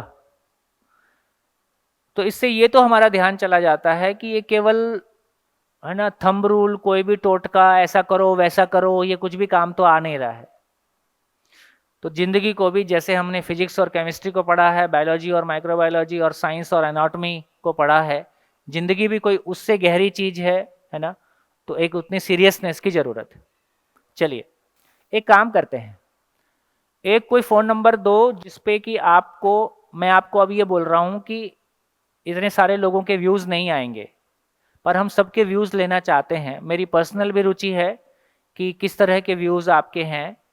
तो आपका नाम मत लिखिए, एक पेज पे केवल ये लिख दीजिए कि शादी को लेके, क्योंकि बहुत सारी चीज़ें होती हैं हम मास में शेयर करने में हमको संकोच होता है।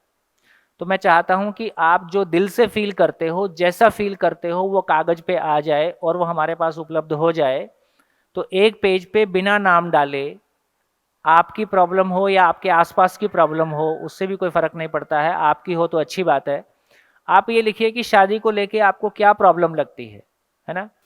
मैरिज को लेके आपके मन में क्या क्या कंसर्न है, उसको क्लियरली लिख दी। हाँ जी, फिर से रिपीट कर रहा हूँ, रियल टाइम प्रॉब्लम जो आप फेस कर रहे हो उसको लिखेंगे तो ज़्यादा अच्छा होगा।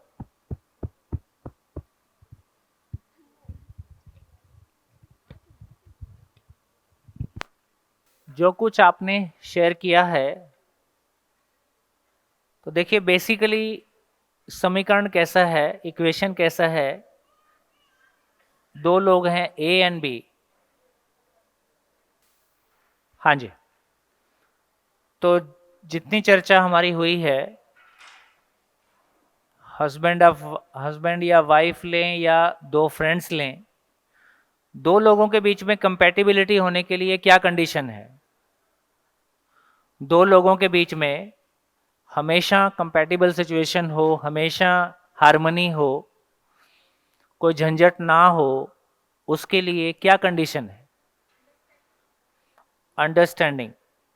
और अंडरस्टैंडिंग का मतलब क्या है? अंडरस्टैंडिंग का मतलब ये है, देखिए ये जो वर्कशॉप कर रहे हैं उसका जो स्टाइल है वो ऐसा है कि जो भी कुछ आपके सामने कहा जाएगा वो एक प्रपोजल है, वो एक प्रपोजल है, प्रस्ताव है। आप उसको माने ऐसा आपसे नहीं कहा जा रहा है। तो जो भी कुछ कहा जाएगा उसको आपको मानना नहीं है, क्योंकि हम फॉलोअर होना चाहते हैं कि डूअर होना चाहते हैं। तो डूअर होने के लिए मानना होगा कि जानना होगा। तो हम चीज़ों को जानना चाहते हैं। जानना है तो फिर उसको जांचना होगा, और जांचने का तरीका जिसको यहाँ बोल रहे हैं सेल्फ स्वनिरीक्षण। स्वनिरीक्षण को इंग्लिश में क्या बोलेंगे? इंट्रोस्पेक्शन, सेल्फ ऑब्जर्वेशन जैसा कुछ बोल सकते हैं, उसको हम आगे करेंगे। तो मैं कह रहा था कि जो भी कुछ कहा जा रहा है वो प्रीचिंग नहीं है, वो शुद्ध रूप से साइंस है। जैसा कि मैंने पहले भी कहा, एटम और सेल की तरह से ह्यूमन को क्लासरूम में लाया जा सकता है। पिछले 15-20 सालों के जो भी प्रयास हम लोगों ने किए, school education Maharashtra, school education Chhattisgarh, school education Delhi, तो पिछले प्रयास में कम से कम इतने सालों में हम एक परेशानी से जूझते रहे कि जब भी आप ह्यूमन बीइंग का बात करते हो तो ह्यूमन बीइंग के बारे कोई बात करनी है तो वो क्लासरूम का कंटेंट नहीं है। Chemistry, physics, maths, astronomy, astrology, biology, ये सब साइंस है। लेकिन जब आदमी के बारे बात करते हैं तो वो धर्म की बात है, वो अध्यात्म की बात है, वो कोई बाबाओं का काम है, उसको हम क्लासरूम में नहीं ला सकते। गलत भी नहीं है, क्योंकि यदि हम ह्यूमन बीइंग के बारे क्लासरूम से बात करेंगे तो वो किसी हिंदू से आएगा, मुस्लिम से आएगा, जैन से आएगा, बौद्ध से आएगा, क्रिश्चियन से आएगा। और जब भी किसी एक से लाया जाएगा तो दूसरे बिलीफ सिस्टम को मानने वाला नेचुरल है, कहेगा भी हमारे यहाँ ये लिखा है या हम इस बात को मानते हैं। तो हमने मटेरियल वर्ल्ड को ऑब्जेक्टिव माना है और ह्यूमन बीइंग को सब्जेक्टिव माना है। सब्जेक्टिव का मतलब है कि निश्चित रूप से कुछ नहीं कहा जा सकता है, ऑब्जेक्टिव का मतलब है कि निश्चित रूप से कुछ कहा जा सकता है। यदि वो किसी नेचुरल नियम से गवर्न होता है तो उसके बारे में निश्चित रूप से कुछ कहा जा सकता है, इसलिए उसको एजुकेशन में ला सकते हैं। यदि आदमी के बारे हम बात कर रहे हैं तो निश्चित रूप से कुछ नहीं कहा जा सकता है, वो सबके अपने अपने बिलीफ सिस्टम है, बिलीफ सिस्टम अपने अपने अपने हो सकते हैं, लेकिन वो एजुकेशन का कंटेंट नहीं हो सकता है। दोस्तों, पिछले सालों में, पिछले 5 सालों में जो एक सफलता मिली कि हम हैप्पीनेस कैरिकुलम के नाम से ज़िंदगी को एजुकेशन में ला पाए, और ज़िंदगी के बारे मैंडेटरी जैसे हमारे बाकी सब्जेक्ट्स हैं, वैसे ही ज़िंदगी के बारे में भी क्लासरूम में एक सब्जेक्ट हो सकता है, और उसमें कोई इज़म का मामला नहीं है। जब भी हम एजुकेशन की बात कर रहे हैं तो it has to be universal, logical, practicable, replicable, hence verifiable. तो इन ग्राउंड्स पे हम सारी बात कर रहे हैं। तो इस हॉल में हम जितनी बात करेंगे वो यूनिवर्सल होगा, लॉजिकल होगा, है ना, अंडरस्टैंडेबल होगा, लिवेबल होगा, सभी के लिए होगा, इसलिए वेरीफाइबल होगा। तो ऐसे ग्राउंड्स पे हम खड़े होकर बात कर रहे हैं। ये आपको जांचना है कि जो कुछ कहा जा रहा है वो इन ग्राउंड्स को मीट करता है कि नहीं मीट करता है ना। यदि ऐसा संभव है तो हम ज़िंदगी को बिल्कुल हम क्लासरूम में उतार सकते हैं और उसको समझ सकते हैं। 3 दिन के बाद हम इस विश्वास को लेके जाएंगे कि हाँ, मैं ये नहीं कह रहा कि आप जिन प्रॉब्लम्स को लेके लाए हैं वो सारे प्रॉब्लम ठीक हो जाएंगे, लेकिन एक आशा की किरण हमको दिख जाएगी कि उस पर बात करने का कोई प्लेटफॉर्म है और हम एक निश्चित प्रैक्टिसेबल कंक्लूजन्स पे पहुंच सकते हैं और आगे की यात्रा को कर सकते हैं। किसी भी तरह का पैसे का लेन देन इस मंच पे नहीं है, तो कम से कम हमको विश्वास करने में एक आसानी है कि हाँ, हम आगे बढ़ सकते हैं और चीज़ों को देख सकते हैं। तो जितनी बातें आपने कही वो सारी बातें इतनी ही है कि 2 लोगों के बीच में यदि हार्मनी होना है, जीने की जगह बनना है ना, तो उसके लिए क्या कंडीशन होना है, क्या कंडीशन होना है?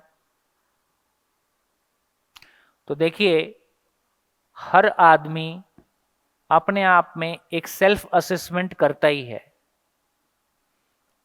ए के बारे असेसमेंट होता है। हर व्यक्ति अपने बारे एक असेसमेंट किया ही रहता है, मैं कैसा हूं। यदि ए का अपने बारे में कोई असेसमेंट है तो नेचुरल है बी का भी अपने बारे में कोई असेसमेंट है। ये ठीक है। और हम 2 की शादी होने वाली, तो इसका मतलब है कि जब हम लड़की देखने जाते हैं या लड़का देखने जाते हैं या एक दूसरे से बात करते हैं, एक दूसरे को समझने की कोशिश करते हैं, तो हम ए के बी के बारे एक राय बना रहे होते हैं। तो मेरा बी के बारे, ए का बी के बारे एक असेसमेंट बनता है। आपका ही बनता है कि सामने वाले का ही बनेगा?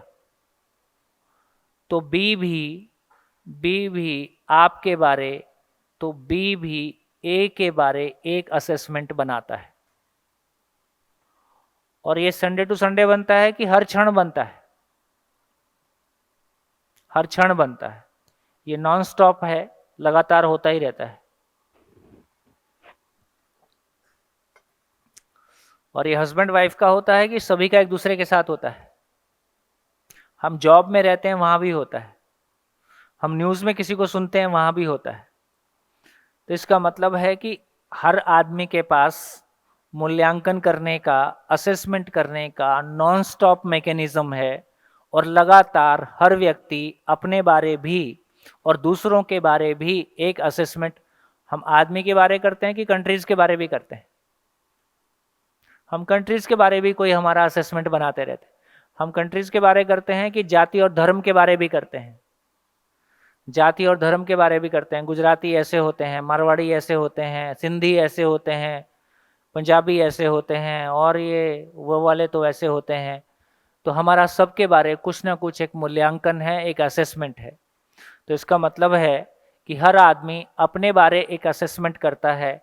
मैं जो अपने बारे असेसमेंट 10 साल पहले किया था वो आज भी बना हुआ है कि बदल गया है?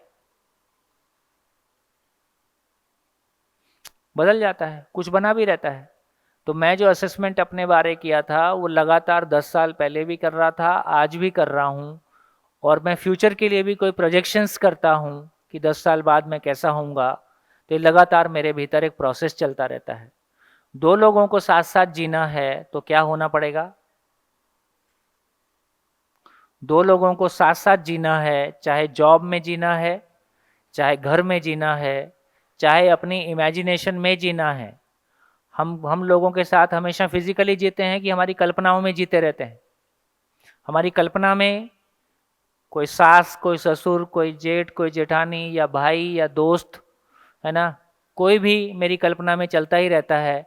ऐसे तमाम लोग हैं जिनकी आपस में नहीं बनी, उन्होंने डिवोर्स ले लिया तो भी डिवोर्स हो गया कि आपकी कल्पना में चलता ही रहता है।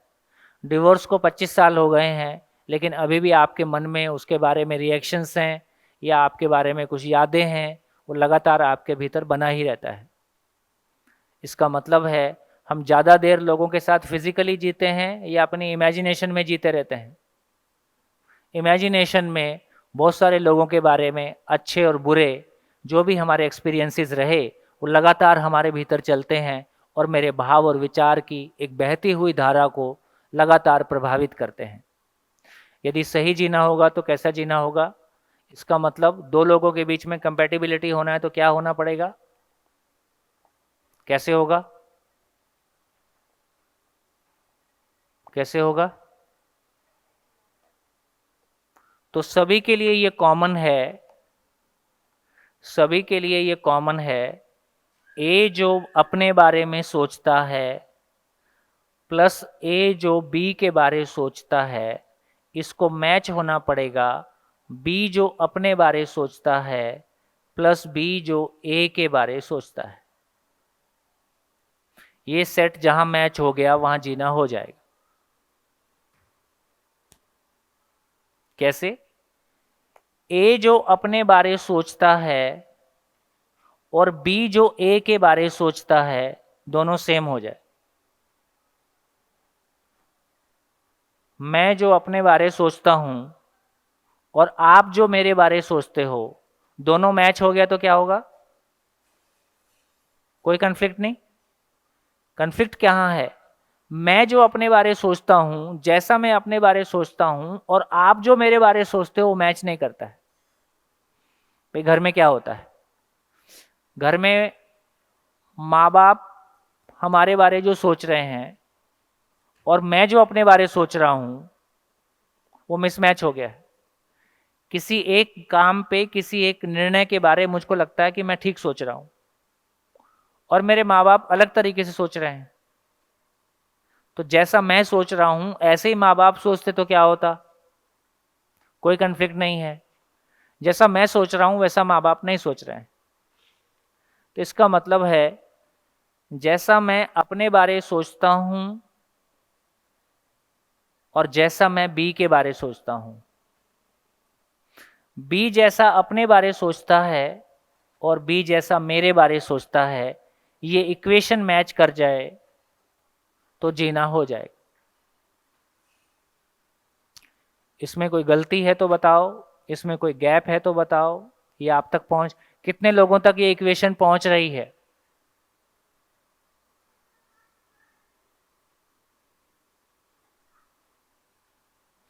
इससे ज्यादा कुछ हो सकता है? दो लोगों को जीना है तो इससे ज्यादा कुछ हो सकता है? इससे कम में काम चलेगा? इससे कम में काम चलेगा? इससे कम जो भी होगा तो क्या होगा?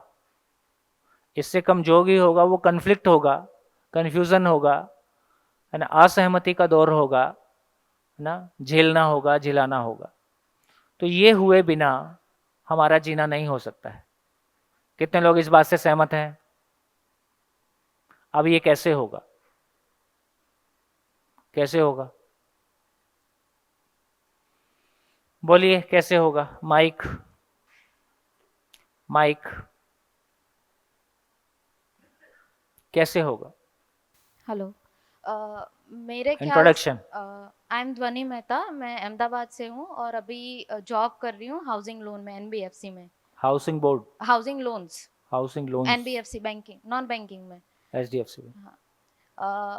मुझे लगता है कि ये गैप तभी फील हो सकता है जब कम्युनिकेशन ज़्यादा हो और क्लियर हो, ट्रांसपेरेंट कम्युनिकेशन हो। क्योंकि हम सिर्फ इमेजिनेशन, हम कुछ चीज़ें अज्यूम कर लेते हैं सामने वाले हाँ। के, तो वो जब तक क्लियर आउट नहीं होगा तब तक हम वो अजम्पशन में ही जीते रहेंगे।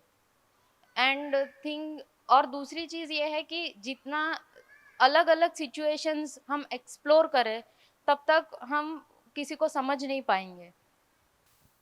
सर जैसे कि इन्होंने बोला कम्युनिकेशन, उसके बाद अंडरस्टैंडिंग होना, कम्युनिकेशन होने के बाद वो जो बात हुई है उसको अंडरस्टैंड करना, और उसके बाद अंडरस्टैंडिंग के बाद अगर वो दोनों बात जो हमारे मन में है और वो सामने वाले के मन में है, जो अंडरस्टैंडिंग से जो कंक्लूजन निकलता है उसको एक्सेप्ट करना।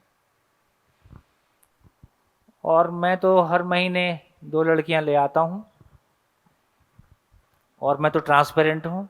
ऐसे नहीं सर, ऐसा नहीं चलेगा? नहीं नहीं, not- आप इसको समझो, नहीं, यही ऐसे फ्रीडम नहीं, है। नहीं ऐसे नहीं। Understanding on the basis of के जो लाइफ पार्टनर, जैसे कि मेरी कुछ अंदर से कुछ बातें हैं, लाइफ पार्टनर की कुछ बातें हैं, तो दोनों का समझ के कि दोनों चाहते क्या है लाइफ में। हमें तो चाहता हूँ, मैंने बताया ना। नहीं, पर जैसे कि मैं नहीं चाहती तो आप नहीं चाहते तो अब इसमें कैसे होएगा? अब कौन सही है कौन गलत है? भाई एक आदमी की इंडिपेंडेंस, एक आदमी का फ्रीडम, उसको सम्मान किया जाए कि नहीं किया जाए? शादी हो गई तो क्या हम बिल्कुल, है ना? और ट्रांसपेरेंसी कोई चीज़ है, मैं कुछ छुप के नहीं कर रहा हूँ, नहीं, वो है ना? आपके सामने ही लाता हूँ, आपके साथ बैठ के पीता हूँ, और आप भी ले आओ, मेरे को इसमें कोई दिक्कत नहीं है। ये घटी घटनाएं हैं ना, कोई ऐसा कल्पना से जोड़ के नहीं बता रहा हूँ। तो ऐसे में क्या क्वेश्चन खड़ा? अब ऐसे में कम्युनिकेशन और ट्रांसपेरेंसी और, है ना, खुल के बात किया जाए, अब इसमें क्या खुल के बात किया जाए? तो कौन सही है कौन गलत है कैसे माना जाए?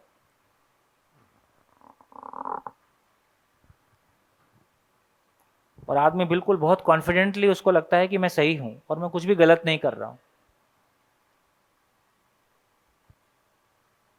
और आप जो है पुराने जमाने के हो। यही जिंदगी है।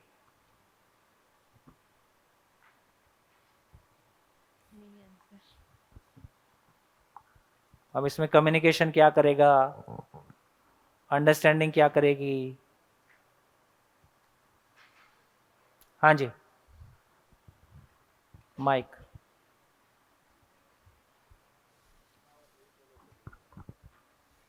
भैया इसमें अंडरस्टैंडिंग ये चलेगी कि मेरे 2 स्त्रियों के आ जाने से जो सुख है वो मेरी पत्नी के दुख से ज़्यादा है क्या?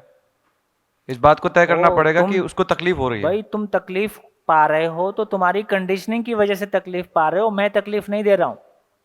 वो कंडीशनिंग जो भी है, ये बात पहुंच रही सबको? ऐसी स्थिति में यदि पत्नी दुखी हो रही है तो अपनी दकियानूसी विचारों की वजह से दुखी हो रही है, और तुम अपने घर जाओ और तुम अपना माइंडसेट ठीक करके आओ, ठीक है? और यही जीने का सही तरीका है, ऐसा मैं मानता हूं। हाँ तो ठीक है, तो फिर उसने दूसरी प्रायोरिटी चुनी तो परिवार टूट गया। उसको चुनना क्या है? उसको सामने वाले व्यक्ति का रेस्पेक्ट देना पड़ेगा, भले विचार दकियानुसी हो, जैसा भी हो, कम से कम समझना तो पड़ेगा। परिवार के लिए सिर्फ मेरी प्राइवेट लाइफ, मेरी अपनी लाइफ पड़ेगा काम करता नहीं है, जो हो रहा है वो बता रहा हूं। वही तो। इसका रास्ता क्या है? माइक। पहले ही एक लाइन ड्रॉ करनी पड़ेगी कि ये सोशली हमें देखना पड़ेगा। थोड़ा माइक ऊपर। कोई भी इश्यू है, कोई भी, जैसे मेरा कोई शौक है तो वो सोशली एक्सेप्टेबल है या नहीं है। मतलब मुझे पसंद है, ये सही है, मुझे उसमें बड़ा मज़ा आता है, ये सही है। जैसे मुझे शराब पीना अच्छा लगता है तो मेरी नज़रिए से मुझे बड़ा मज़ा आता है, पर वो सोशली एक्सेप्टेड है कि नहीं है ये देखना मत पड़ेगा। हो, हु केयर्स?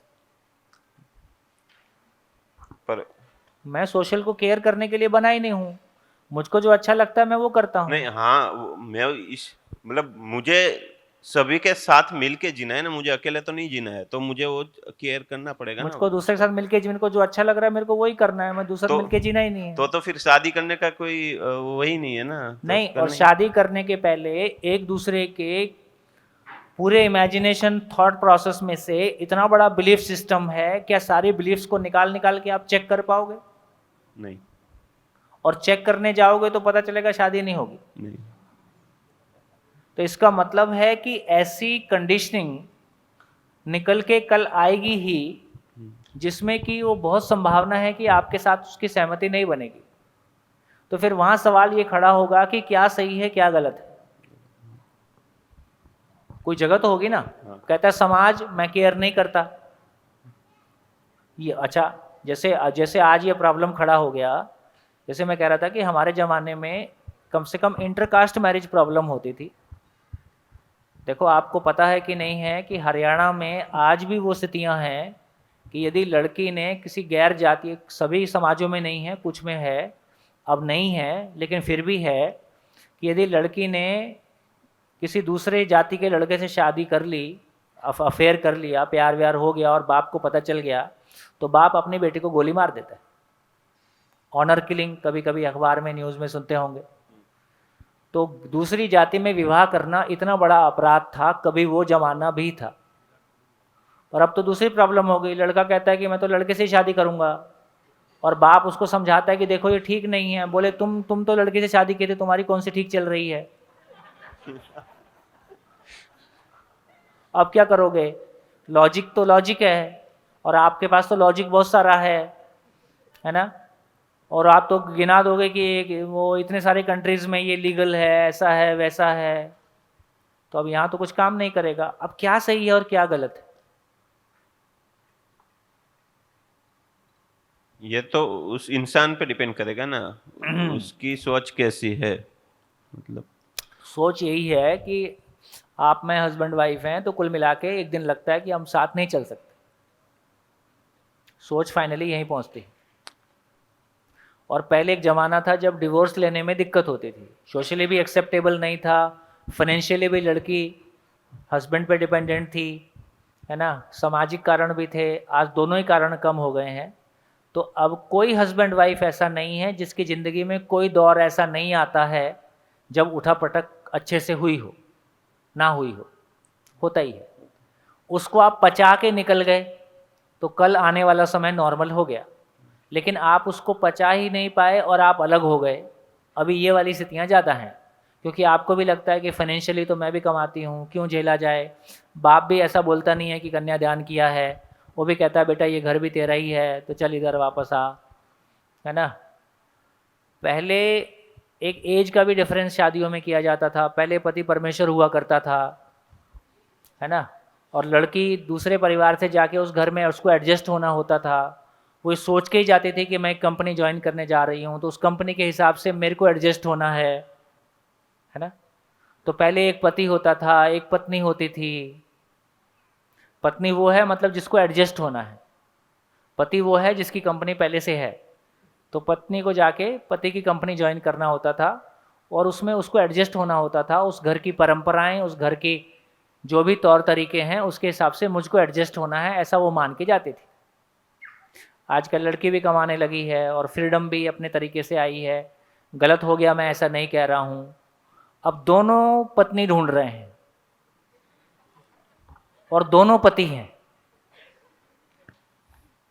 पति मतलब शरीर से नहीं, मन से। मन से का मतलब है लड़की को लगता है कि मुझको ऐसा लड़का मिले कि जो बिल्कुल मेरे अनुसार चले, और ऐसा घर मिले जो मेरे अनुसार हो। अब लड़की को भी लगता है कि एक ऐसी लड़की मिले जो बिल्कुल हमारे घर के अनुसार सेट हो जाए। तो दोनों पति हो गए हैं मानसिक रूप से, और दोनों एक दूसरे में पत्नी तलाश रहे हैं। मिलेगी? ना मिलने की संभावना ज़्यादा है। इसलिए डिवोर्स बेशक ना हो, लेकिन वो कंपैटिबिलिटी, वो हार्मनी, वो आपस में जीने का मजा, वो दोस्त होने की बात, वो तो कहीं दूर हो गई। सवाल तो यही है ना कि हम डिसाइड कैसे करें कि एक दूसरे के साथ चले गए, मतलब अच्छे से। तो बोलो, आप बताओ। देखो हमारा तो जो होना था हो गया, अब तो बारी आपकी है। हाँ जी, माइक पीछे। हेलो सर, दोनों का गोल एक होगा ना? गोल एक, गोल क्या होता है? गोल मतलब कि जो पर्पस है मैरिज का वो एक होगा कि दोनों को पर्पस कहाँ साथ, पता है? वो साथ मिलके जीना है। जीना क्या होता है? वही सर, दोनों का इंडिविजुअल ग्रोथ होना चाहिए। चाहिए क्या होता है? सोशली, स्पिरिचुअली, जो भी आपको पता है, आपका ग्रोथ होना चाहिए सर। ये सब तो कुछ पता नहीं। खाना ही पीना जिंदगी है, मौज मजा करना जिंदगी है, और मजा करने के तरीके दोनों के अलग अलग। कोई मजा करने का तरीका ऐसा है फिजिकल लेवल पे जो दोनों को हमेशा एक जैसा सूट करता हो? नहीं सर, ऐसा हो नहीं सकता। नहीं हो सकता। एक ही को आज अच्छा लगता है, कल अच्छा नहीं लगेगा। जी सर। क्या समझ में आया? हाँ जी बोलिए, क्या समझ में आ रहा है? हाँ जी माइक पीछे। दो चीजें हैं जिसके ऊपर हम ध्यान दे सकते हैं, एक तो एडजस्टमेंट्स और हाँ, दूसरा फिर म्यूचुअल सम अंडरस्टैंडिंग। दूसरा म्यूचुअल म्यूचुअल अंडरस्टैंडिंग। अंडरस्टैंडिंग कि चलो कुछ चीजें ऐसी है जो मुझे उसके लिए अच्छी नहीं लग रही है, कुछ चीजें ऐसी है जो उनको मेरे लिए अच्छी नहीं लग रही है। So a will try to understand b and b will try to understand a, and it's a पुराना long term and a life term goal, so we need to take balance both the ways. तो अभी फिर एक नई ये निकल के आती है कि जिंदगी मतलब समझौता है। मतलब ये होता ही है, आपको ये करना ही पड़ेगा, पड़ेगा पड़ेगा पड़ेगा, तो उसमें जिंदगी नहीं बचती है, समझौता ही बचता है। बात आपकी ठीक है। फिर दो ही रास्ते हैं, या तो भाई डिवोर्स ले लो या एक दूसरे को एडजस्ट करो।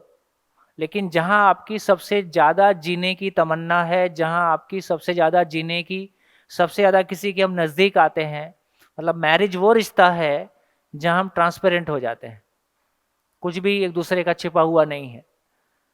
जहां हमारी जीने की बहुत गहरी तमन्ना है, वहां समझौतों पे ज़िंदगी चले तो उसका क्या मज़ा आने वाला है। और कुछ आप कहना चाहते हो? और कुछ आप कहना चाहते हो?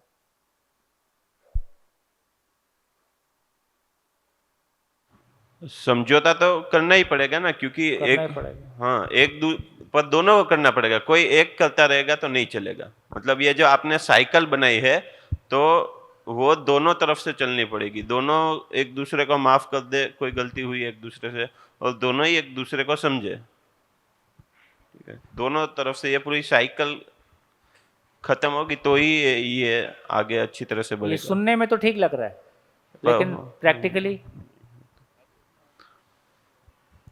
वो उसके लिए शायद उसका रीजन ये होगा कि वो कैसे एटमॉस्फेयर में से आते हैं, वहाँ की जो लोकली कैसे लोग रहते हैं, जो सारे जैसे कि हमारे आसपास कैसे लोग शादी करके जी रहे हैं, उस पर डिपेंड करेगा। हाँ जी बोलिए। प्रॉब्लम मैंने आपके सामने रखी है, इस प्रॉब्लम में आपको क्या कहना है? भैया समझौते की बजाय स्वीकार्यता और सम्मान मुझे लगता है ज़्यादा बेटर वर्ड है। हम स्वीकार कर लें तुम ऐसे हो, ओहो, और मैं इसका सम्मान भी करता हूँ। सुनने में अच्छा लग रहा है। आप तो शादी किए नहीं हो अभी, जो शादी नहीं किए हैं वही ज़्यादा बोलते हैं।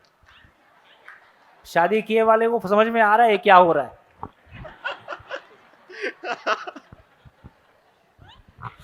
शादी नहीं करने वाले थ्योरी बताते हैं, शादी करने वाले को प्रैक्टिकल पता चल गया है। सर मुझे लगता है कि सही गलत का कोई अगर आधार हो, जैसे कि इनका होता है कि सारी चीज़ें एक्सेप्ट कर लेते हैं और मैं सारी चीज़ें एक्सेप्ट नहीं करती, तो कभी मुझे भी डाउट होता है कि नहीं मैं भी आजकल वैसे थोड़ा। लड़के ज़्यादा उदार हो गए हैं, मेरे को ऐसा लगता है। हाँ है। हाँ आजकल लड़के लड़की के हिसाब से एडजस्ट होने का, ढलने का पूरा कोशिश करते हैं। हाँ, तो मुझे तो कभी वो उसमें भी कभी डाउट हो जाता है कि हाँ। मैं कहीं गलत होगी तो ये वो भी एक्सेप्ट कर लेंगे। तो मुझे लगता है कि कितना ऐसा साल हो गए शादी को? नहीं हुई शादी अभी हुई नहीं? 2 साल मतलब हम अभी साथ हुई में- नहीं तो नहीं होने में तो एक ठीक है काफी। बोले उसको कहता है तू कर ले, जो करना कर ले।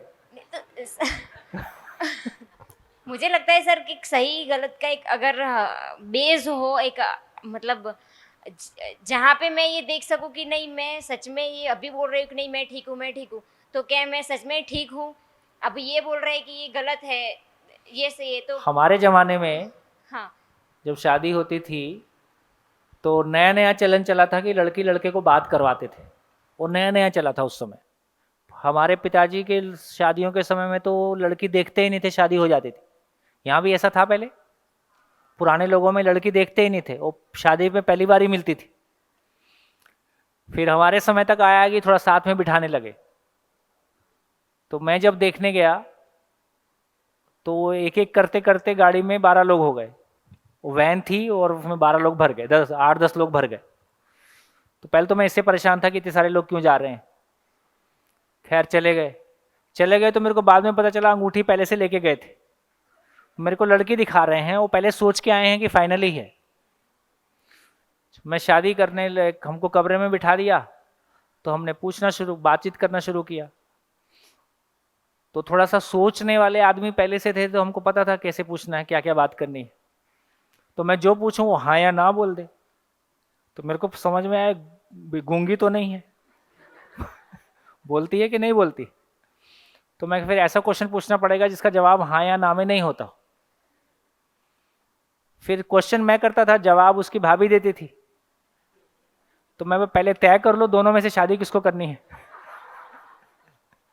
तो इतना सुन के भाभी तो चली गई। तो फिर मैंने पूछा, मैंने क्वेश्चन डिजाइन किया, मैं संयुक्त परिवार के बारे आपके क्या विचार है? अब इसमें तो हाँ या ना नहीं चलेगा, कुछ तो बोलना होगा। फिर मैंने एक दो क्वेश्चन और पूछा। उधर तब तक उनका मंत्र शुरू हो गए हमारे परिवार में ना, उनका तो काम पक्का ही था, पहले से ही था।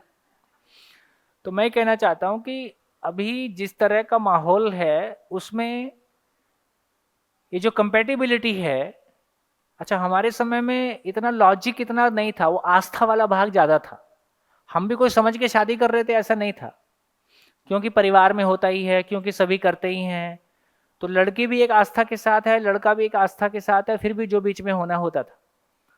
अभी की जनरेशन में जब आप दोनों ही सोचने वाले हो गए हो, दोनों ही कमाने वाले हो गए हो और समाज वाले बैरियर छोटे हो गए हैं, अब इस लेवल पे आके ये कंपैटिबिलिटी को बिठा पाना है ना, तो ये कैसे कंपैटिबिलिटी बनेगी, इसका आधार क्या होगा? खाना खाने से कुछ